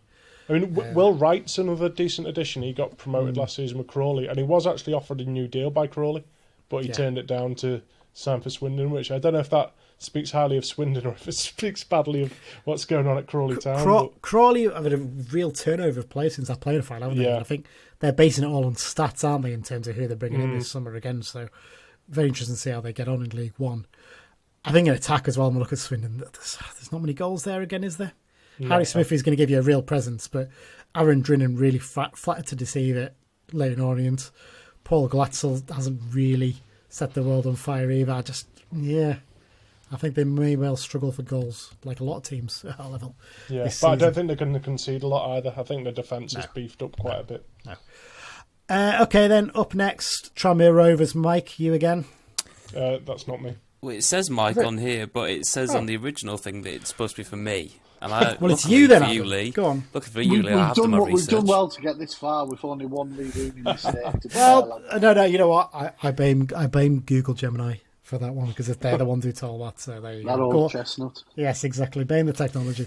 Well, oddly enough, it is correct on the email you sent, but not on this one. Well, we'll gloss over that. Yeah, yes. We'll move on to Tranmere, who are an interesting one because I think they sort of benefited from Nigel Adkins coming in and that bounce. I think they were one of the better teams in the league when you look at from when he took over to the end of the season. But they've had an interesting summer. They've got a summer that I'd describe as good for the hipster because they brought in Josh Williams, from Connors Quay in the Welsh leagues, who's seemingly very highly rated by people who keep track of that. Brought in Sol Solomon from Marine when he was announced to be leaving Marine and heading to an EFL club. It's pretty obvious that it was going to be Tranmere, just given the geography of it. But obviously they've also brought in players like Amari Patrick, who we know very, very, very well. Cameron Norman from MK Dons, who I think is a solid signing for them. I know they've got a couple of injury issues, like Declan Drysdale, who they brought in from Newport, is set to miss a decent chunk of the start of the season, so they might come short in that regard. But I think one of the big losses for them, because they didn't really lose too many players who you'd consider to be real losses in free agency, but Rob Apter going back to Blackpool after his loan spell last season, he was so important for them, and not having that option of him this season is going to be a big task to fill, and they haven't really done it, at least noticeably from the players they've brought in so far.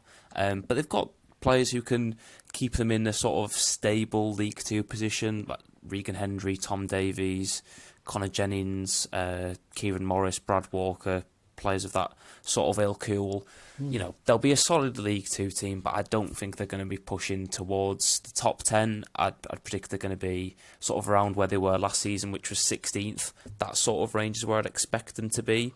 And I think a lot of their success, if they do have it, will come from those non-league players that they've signed really kicking on and hitting the ground running.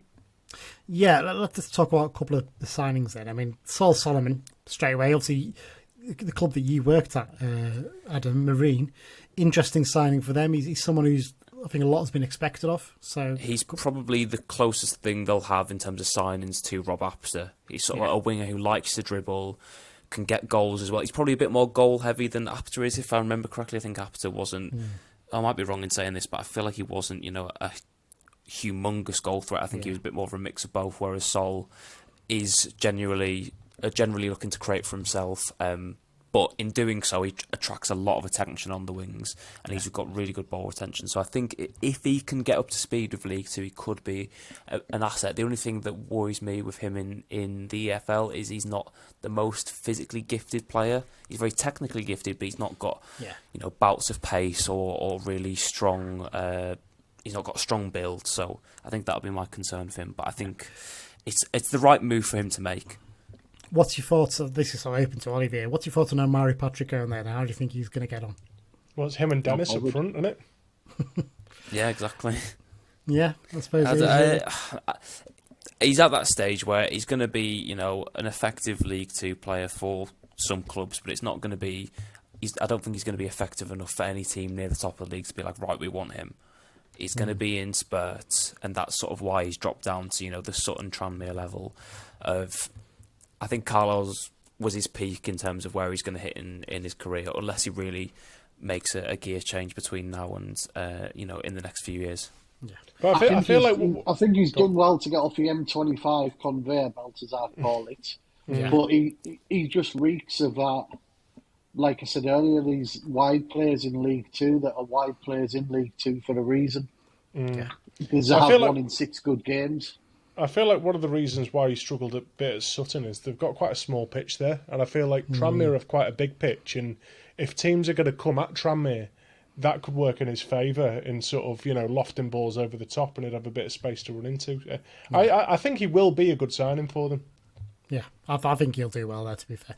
What I'd say about Tranmere is something I was looking at the list of the average age of squads in the division. Harrogate and Chesterfield are your top two, 27.8 and 27.6. Next is Tranmere, 27.5. So there's not a lot of youth in that squad. I think that's probably skewed a little bit by Joe Murphy in goal being 39 years old. But quite an old squad. I should say, actually, we've got the 6th youngest squad in the division this season at 24.7. So just, show they're investing in young players at the very least for the coming campaign. Right, last one up. Is this me? Have I got this right? It is me, isn't it? Walsall. Yes. I believe so. No one else is claiming it. Good, right. Walsall. Let's bash through them. I just real mid-table fodder for me. They've basically become part of the furniture in League Two. The third longest serving team in the division after Newport and Colchester. 6 seasons they spent in here. Off the field, like us, they've been taken over by some Americans in recent seasons, but it hasn't really shown in terms of results on the pitch yet. Off the pitch, there's been some good news. This will please anyone who likes going to Walsall away.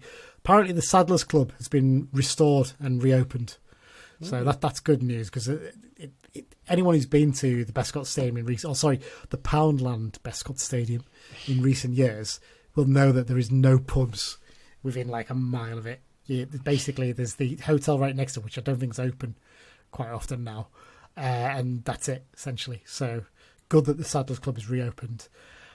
I had before we recorded this earlier today, I had a chat with a guy from Walsall Fan TV about the coming season, and he's really worried about goals, and I don't really blame him, which is strange when you look at their squad, isn't it?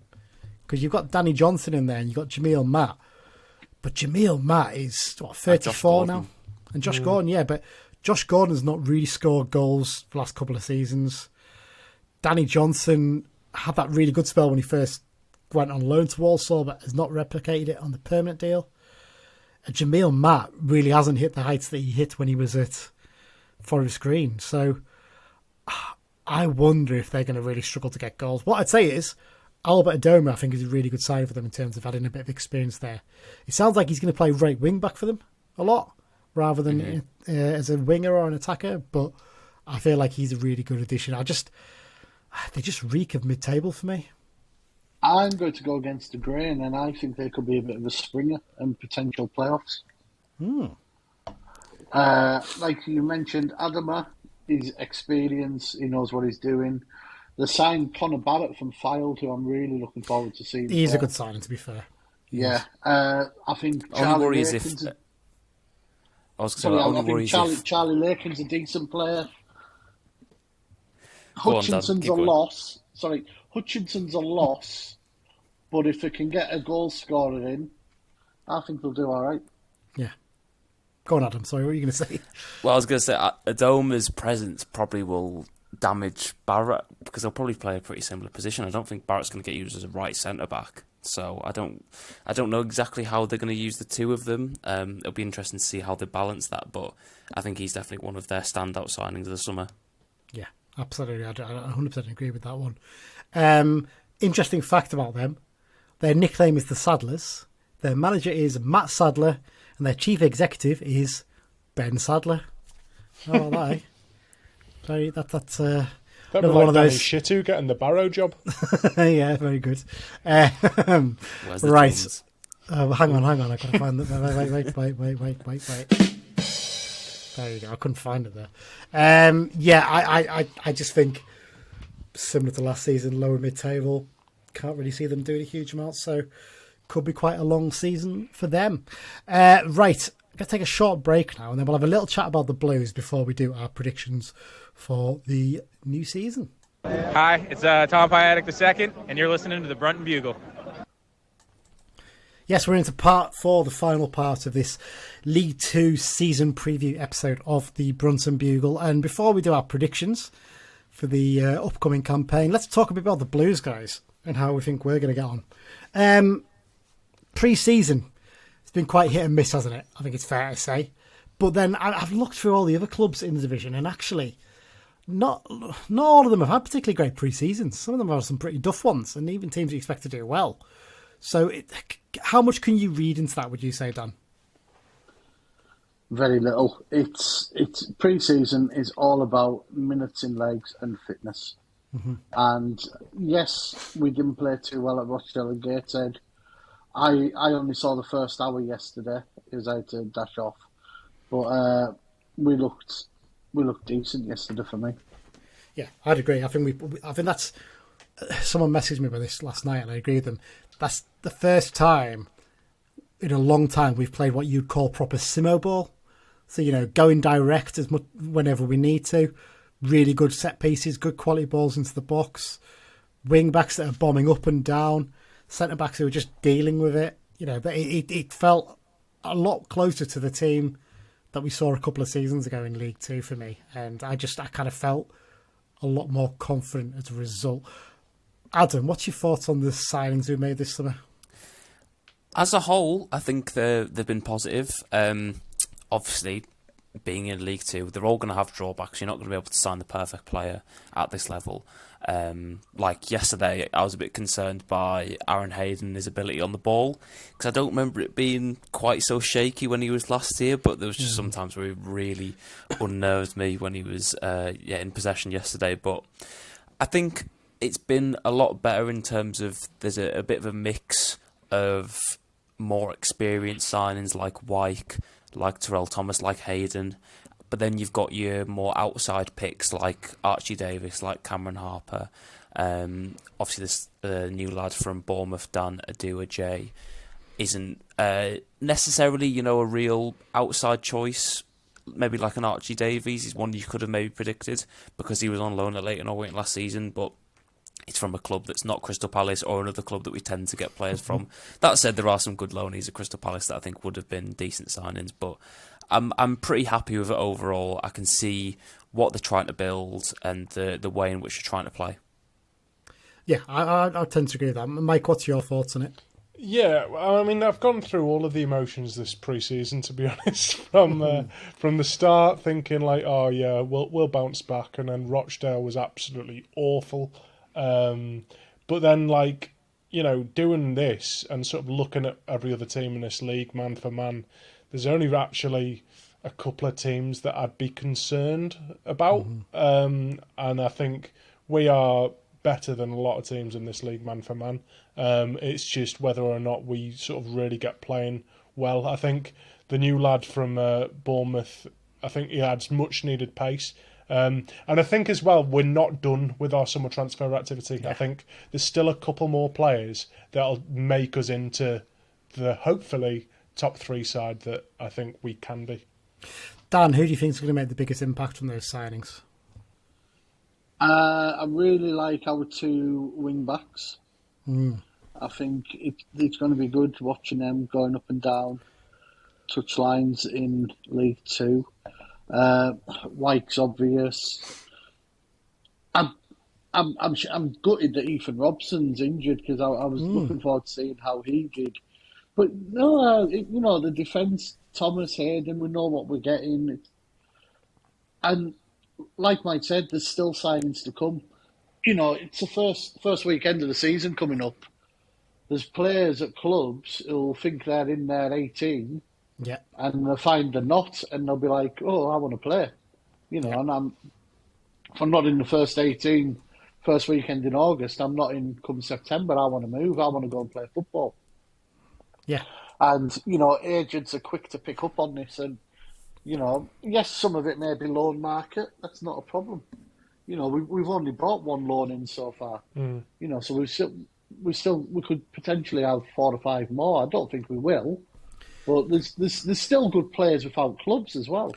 I feel like midfield is an area where we'll sign one player on loan, just for that cover, basically. Obviously, you've got Guy coming back, you've got Charters, a bit of a knock, and obviously Robson, as we mentioned, is about for 3 months. So I think he'll sign one player on loan from midfield. For me, I think Terrell Thomas has been a lot better than I expected. I thought he was a decent signing, but having watched him in a couple of the pre-season games now, he looks so comfortable and calm on the ball, bringing it out, and he looks like a real leader. And actually, leaders is the big thing for me that stands out. It was interesting. Gateshead. I didn't watch Gateshead because I was in work, but seemingly at the end when they had the talk on the pitch, by all accounts, Thomas sort of took charge for a bit of it. Yeah, that really stood out for me. I feel like he looks like a real leader in there, and stand up and be counted type, which absolutely which is good to see. And he played, and you got to forget, he played 40-odd games for Charlton last season in League One. Yeah. He's an international. I know Tony. He's been prepared to move up here as well. Yeah, exactly, and that's a real positive as well. That's what you want to see. Adam, in terms of the sort of captain decision, who do you reckon he should go for? I don't know. I feel odd about giving the captain's armband to a striker. I don't know why. I just doesn't. It's just not something that I feel like is done much. I do think Thomas is a prime candidate to do it, but the fact that he gave it to Wyke the other day makes me question whether he'll stick with Wyke or not. Who's had it in pre-season? Lavelle, quite a lot of players have here. Hayden, Lavelle, Mellish, Thomas, Wyke. Well, when Wyke went off yesterday, I think he gave the armband to Vela, if I remember correctly. Do you know something? It genuinely doesn't bother me who's captain now. No. I think the armband has less importance than it used to over time, and I want to see 6 captains on the pitch. Which we have really when you look at it. Yeah, well, you're looking at Hayden's got the experience now, Mellish has, Thomas has, Wyke has, Callum Guy when he comes back in has, Josh Vella's got experience. They can take it on a rotation for me, Yeah. I agree with what you were saying earlier as well, moving away from the captain discussion about the wing-backs. I'm really excited to see how they do this season. I thought the game against Stockport was the first time we saw what Archie Davies can do. He was constantly up and down that wing, and him coming in halfway through the Irish season as well is a massive bonus to us because he will be flying. He will have to have a rest at some point. Jack Ellis is going to need to be used to cover for that, but I feel like he can make a really big impact. And Cameron Harper's delivery looks fantastic. He looked really good on those corners. But I think as well, tactically, I think we're playing the wing-backs higher up from what I've seen 100%. In pre-season. Yeah. As soon as Mellish was getting the ball yesterday, he was basically sitting at left back in that left back position when we had the ball, and Cameron Harper was just bombing on instantly. We just didn't have that much with Jack Armour because he's not a willing overlapper or somebody who's going to really go himself. He's more comfortable when plays in front of him. So that's one big tactical change that I noticed, that he's getting forward a lot and a lot faster. Yeah, absolutely. Let's talk about some of the players who are already there rather than the signings. Harry Lewis, big season for him, Dan, isn't it, in goal? To prove that point, big transfer fee. I think so far from what I've seen in pre-season, he's looked pretty solid, and actually he's looking really sharp. I think he deserves a clean slate. Obviously, when he came in, there was all the Carlisle Bradford banter, which I can't stand. He came into a rank-rotten team, which was conceding for fun. And that's not a great situation. The way I see it, it's a new season, it's a new defence. The lad gets a clean slate from me. Yeah. What are we looking at, Adam, in terms of your defence? Obviously, your 2 wing-backs pick themselves, your back 3. Do you think that back 3 that started against Stockport is the one that we go with? Yeah, I think it picks itself. I think that Mellish, Thomas, Hayden. I think Hayden, because of the position he played, like I mentioned, I would like him to be a bit more clean on the ball, just because he's going to be on the ball a bit more. But I don't see Sam Lavelle. I should give a mention to Ben Barkley, though, who came in midfield yesterday, and I was quite impressed. We've always, it's been clear that he's got an ability on the ball, but it is much different when you're playing with your back to play, receiving it off of the defenders.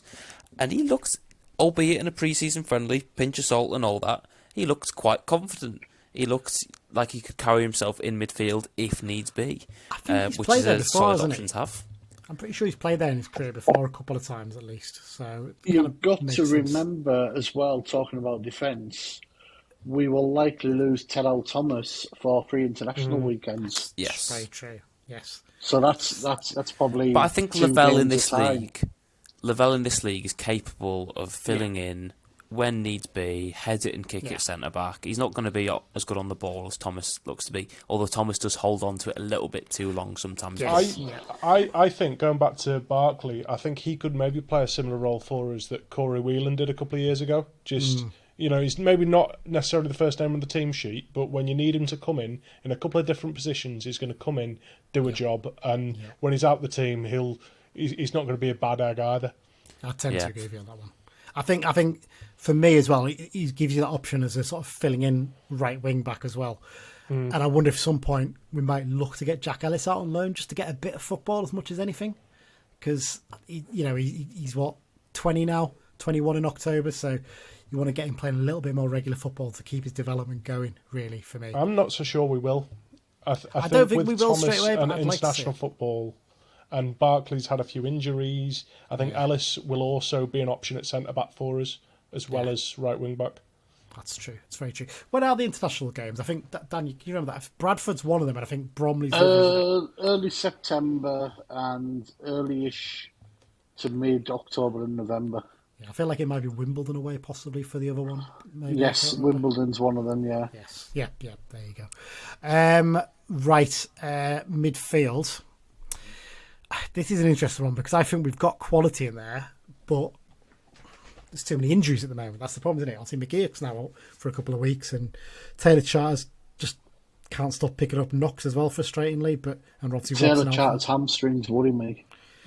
Yeah, it's a real shame, isn't it? Because we never really get to see him have that long spell. Once your hamstring starts going, it's not good news. For me, once he's fully fit again, Callum Guy is an obvious first choice. Of course, in that midfield, picks himself. And then it's kind of between Neil and Vella. I think Vella's just a really good, solid player. You can run all day, can't he? Neil, I see games when he's great, but I see other games when he's not so great. So I'd interesting to see how he gets on. I mean, any thoughts on what you do with the midfield, Adam? I mean, additions are needed, at least one, and that's, you could argue we needed one regardless of the injuries, just somebody who's maybe a bit more of a creative force. But, I mean, now you could certainly argue we need one on each side of the ball, both going forward and slightly deeper as well. But I think the options that we've got, once players are fully fit, and I know obviously that's a big assumption because of the amount of players we've got injured in that position at the moment, but there is the makings of a good midfield there. And I think it is, to be honest, at the moment our weak point, but I do think it will be strengthened. I'd be amazed if there's not at least one addition made in that area of the pitch. You could probably argue a point for including each of our midfielders in midfield. Yeah. Which is a nice problem to have for me. Yeah. McGeough's one of those ones I just can't work out. I think he's a lovely, tidy little player, but I just wonder if he's a little bit of a luxury sometimes for us. It's a difficult one to judge with him. On to attack then. Plenty of options, isn't there, Mike? I think it's fair to say. Charlie White's an obvious pick, isn't he? It just goes without saying that he's going to start games, isn't he, basically? Yeah, I mean, for me, I'd still like one more with a bit of pace, because if Simo's to do his thing where he changes both strikers on 60 minutes, if Georgie Kelly gets it, or indeed anyone gets injured, with the current sort of 4 strikers we have, 5 if you include Butterworth, but not entirely sure where he'll fit in. Yeah, I wouldn't mind just one more, because I think having that bit of pace, it just pegs teams back into their own half a little bit more and gives us a bit more time on the ball.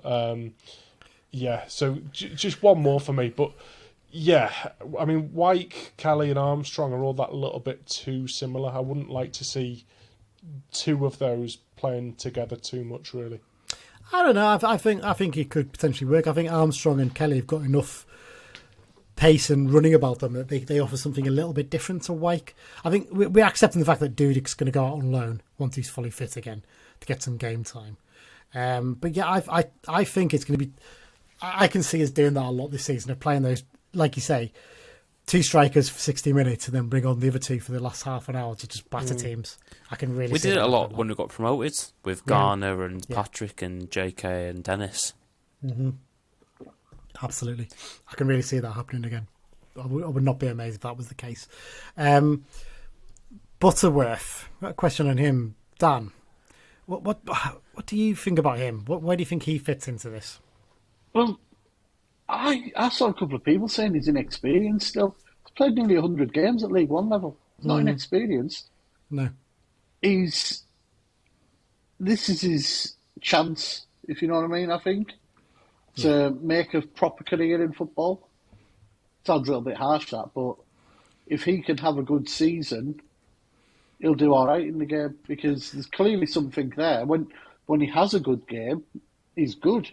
Yeah. But he needs the consistency of running the team would bring him. And I think the way we're going to set up, he may struggle to get a bit of a run. I think technically he's a very good footballer. I think the problem is his football brain at times. He doesn't know when to release a pass. He doesn't know when to make a run or to do whatever. That's his biggest problem for me. And if you can start to learn that a bit more, I agree with you. I think you could have a really good career. And for me, being an impact sub might not be the worst thing in the world for him. Because I think against tired defences, when they've been battered by Kelly and Armstrong and Wyke, and Adu Ajayi for like 60 minutes, he could come on in games and cause some real problems later on with his running power, potentially. Yeah, just my thoughts on it, but there you go. Right, I think we've talked about the Blues enough. I think we're sort of in agreement that there's potential for us to do pretty well this season, which we'll find out shortly in the predictions. So let's move on to that. So it's prediction time. So this is where we tell you what our thoughts are in terms of the division itself, but also in terms of United and how we'll get on as a club. So starting off, we'll each tell what our picks are in each category. We'll go in... Should we go in alphabetical order? Is that the easiest way to do it, do you think? Going to be easy to remember, isn't it? So each time we'll do alphabetical order. So we'll start out champions. Adam, you go first. Who you go for champions? I've got MK Dons winning League 2 this season. I just think the quality they've got through the squads, manager they've got, what they showed last season, obviously other than the playoffs, was outstanding. I don't see it faltering. Okay. Dan, what are you going for? I think you've already said, Port actually, haven't you? Port Vale, yes, you said earlier. Yeah. Wouldn't disagree with that. I've gone for MK Dons as well. I'd agree with you. I think they've just got enough quality. And then I think with the money they've got from selling Max Dean, I think they'll get a good striker in before the end of the window. And yeah, I can just see them being a really, really tough opponent for most teams this year. Mike, who have you gone for? MK Dons. There you go. Everyone else has already explained why. Yep, good enough that. Right, Adam, promoted, what are you going for? I've got Donny and I've got Port Vale. In that order, I've got Port Vale coming third. Okay. Dan, who are you going for? Milton Keynes and Carlisle United. Oh, you're going for us top four? I see this as similar to 96-97, where we finished third to Wigan and Fulham. You're going to have to expand on that, mate. Oh, come on.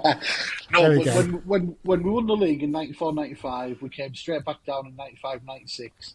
Then we went up again in 96-97, and 96-97 wasn't about winning the league. It was about getting promoted, and that's all that mattered.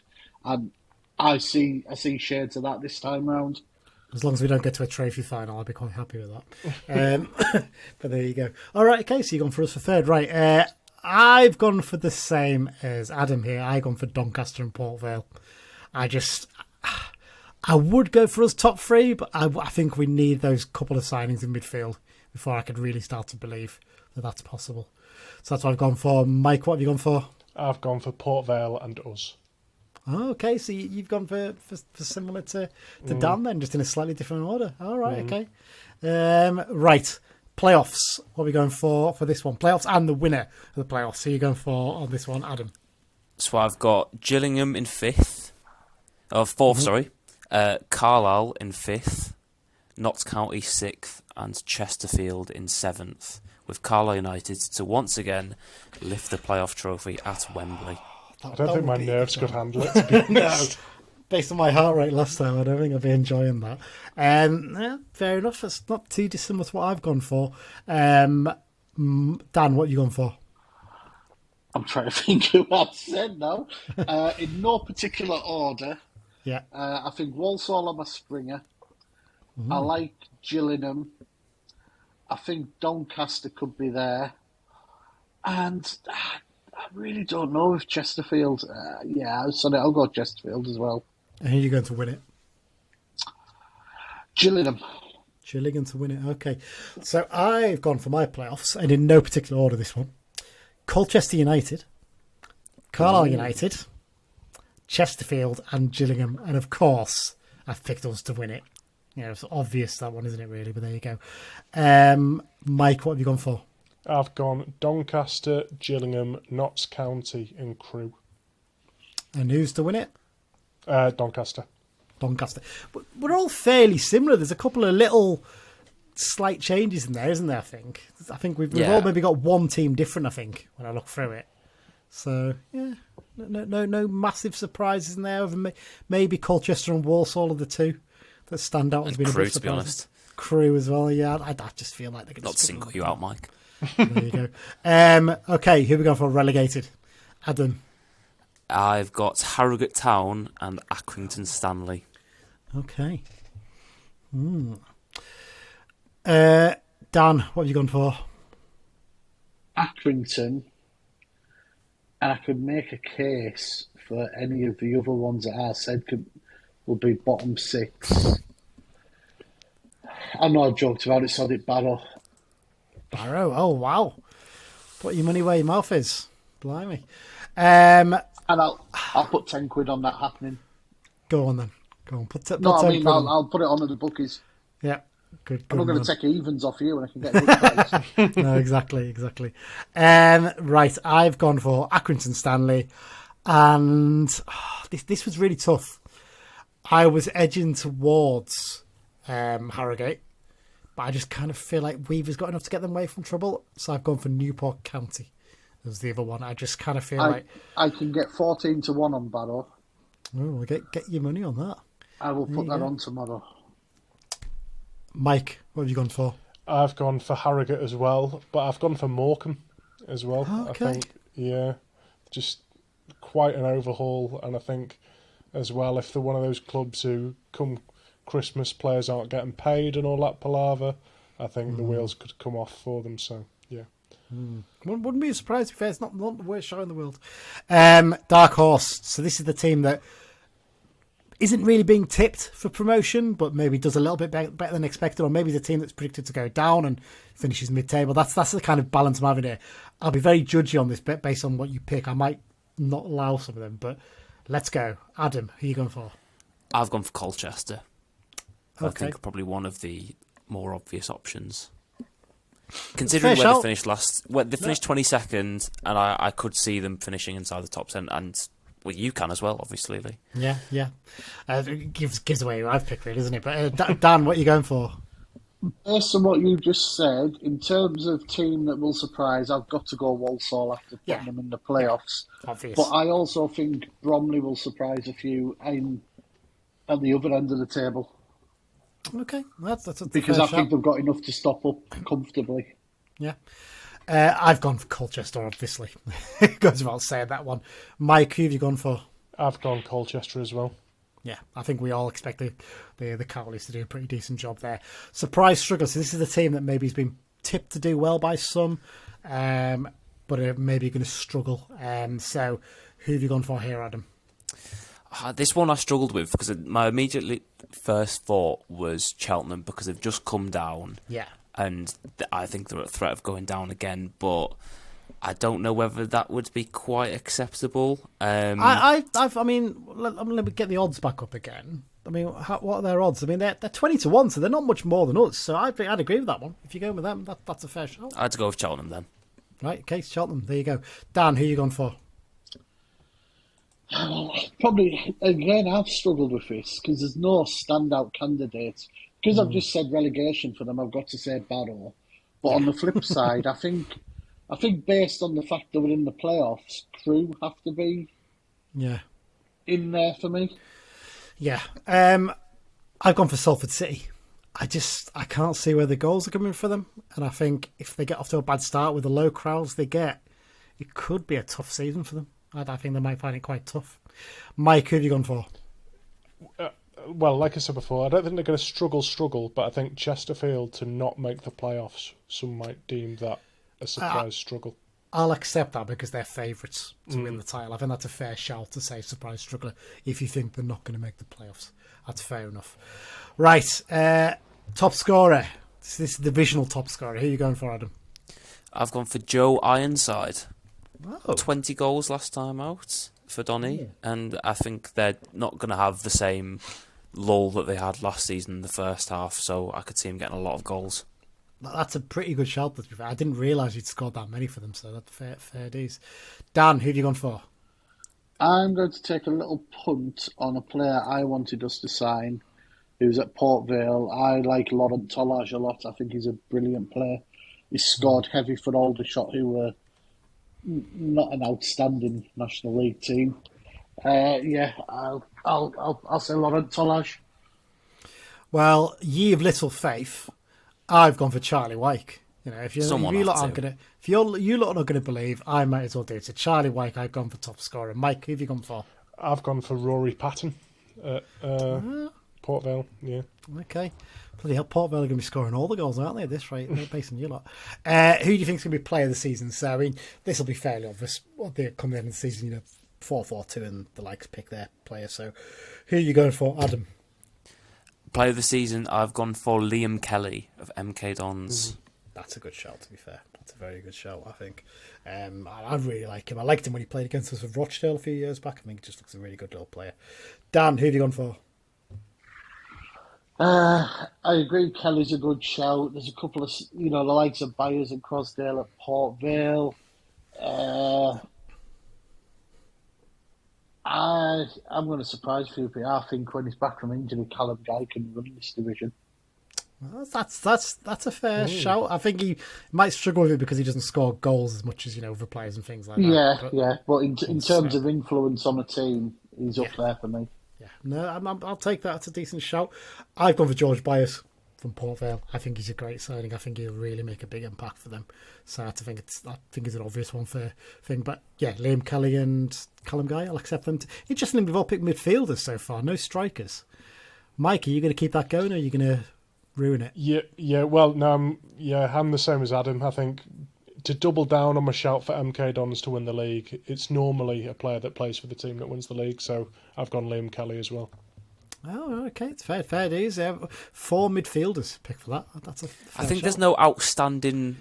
I know, obviously, like Wyke or someone could emerge as an outstanding striker, but for one of the teams that people are really favouring, like your Port Vales and your MK Dons, they don't have that number 9 that you think, he's gonna bash in 25 goals. Absolutely. Biggest flops. But this is a new one I've added in this. I think it's quite a difficult one to pick, but the kind of player who's signed for a club and people expected big things from, and just isn't going to make the impact. So, Adam, what have you gone for here?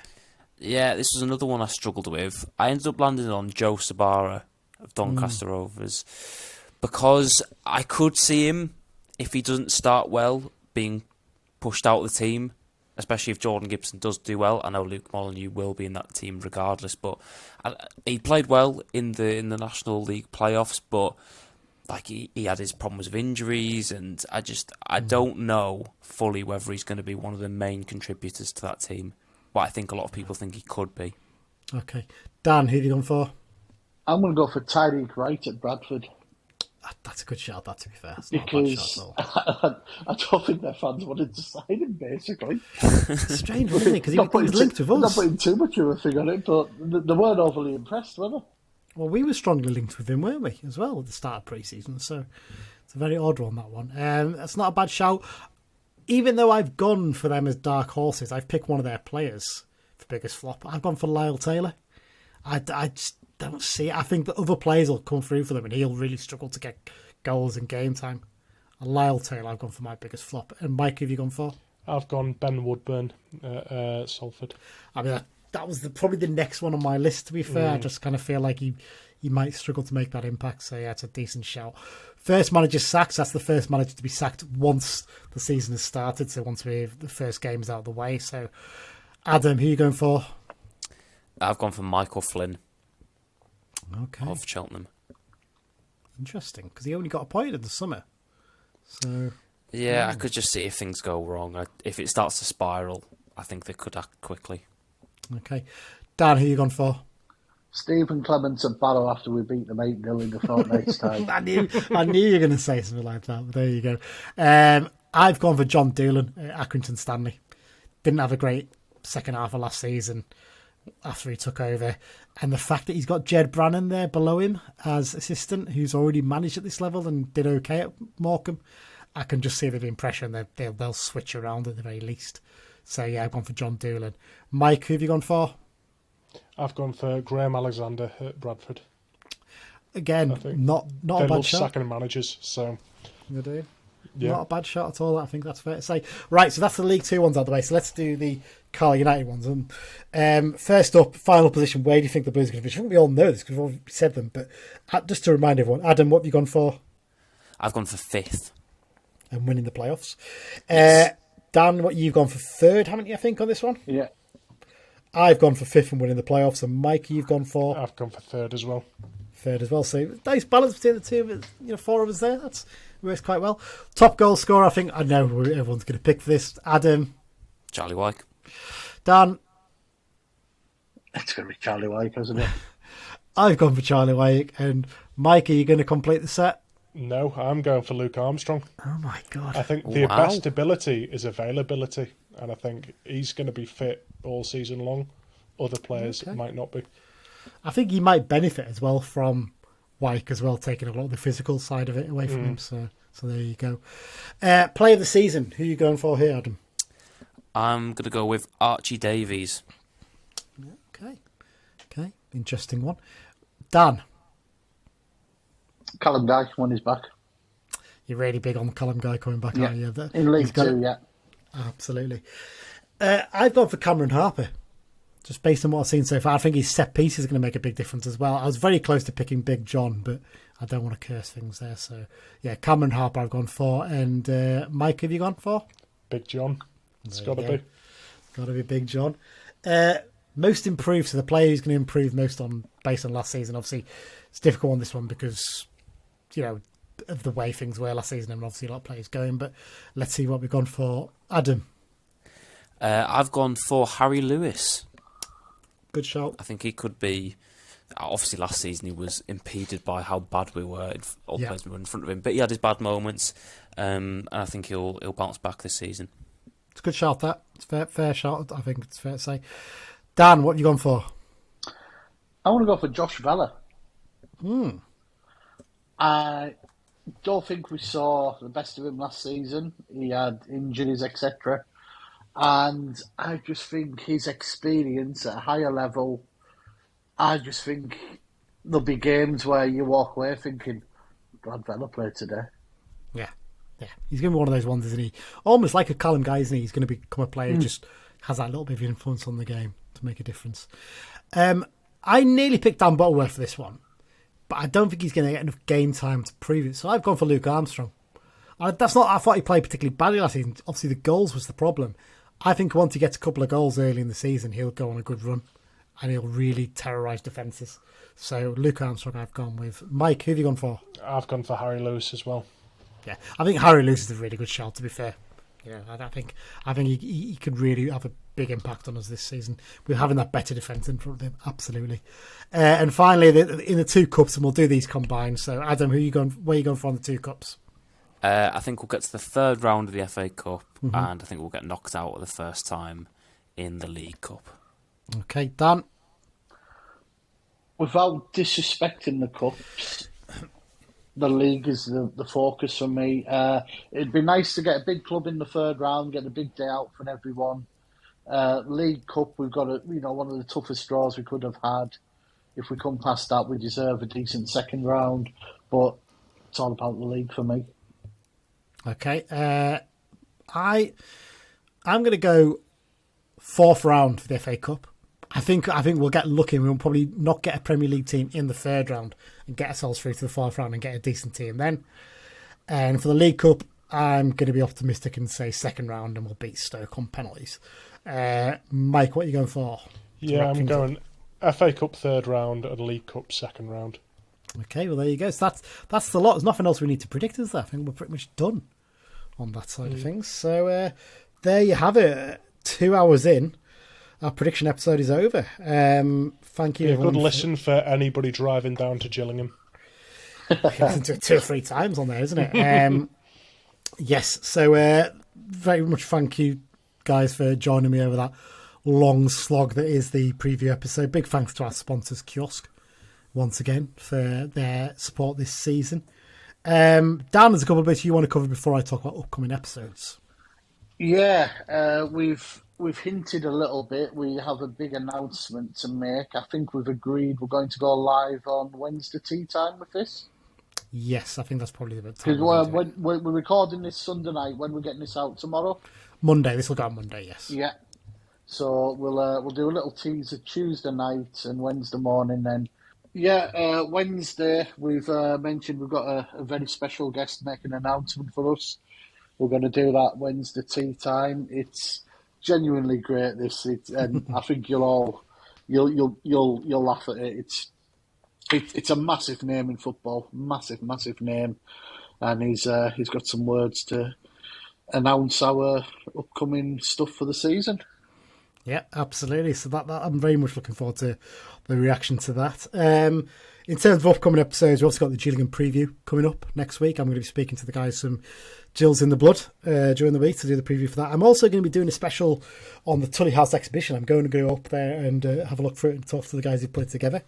That'll be one of our first special episodes for this season. I'm going to do a little Brunton Bugle bite-size or pint-sized pod, if you want to call it that, as well, ahead of the Stoke game, because there's a United fan I've been speaking to his family are all Stoke fans, but he's a Carlisle fan, even though he's from down that way, because his family originally from Cumbria, so it's a different... He goes to watch Stoke a lot, but he also goes to watch Carlisle a lot, so he's given us a different perspective ahead of that game, so that'll be an interesting chat we'll have. But that's it. I think we're pretty much wrapped up. Nothing else to cover.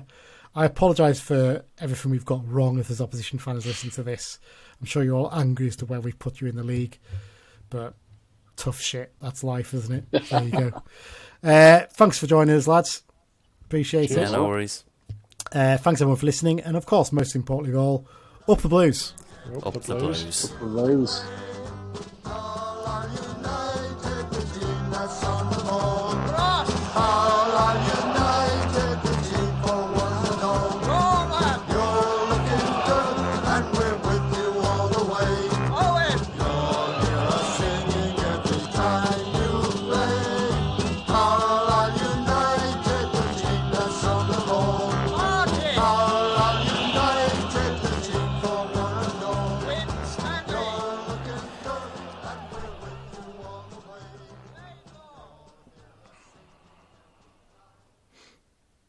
Here we go.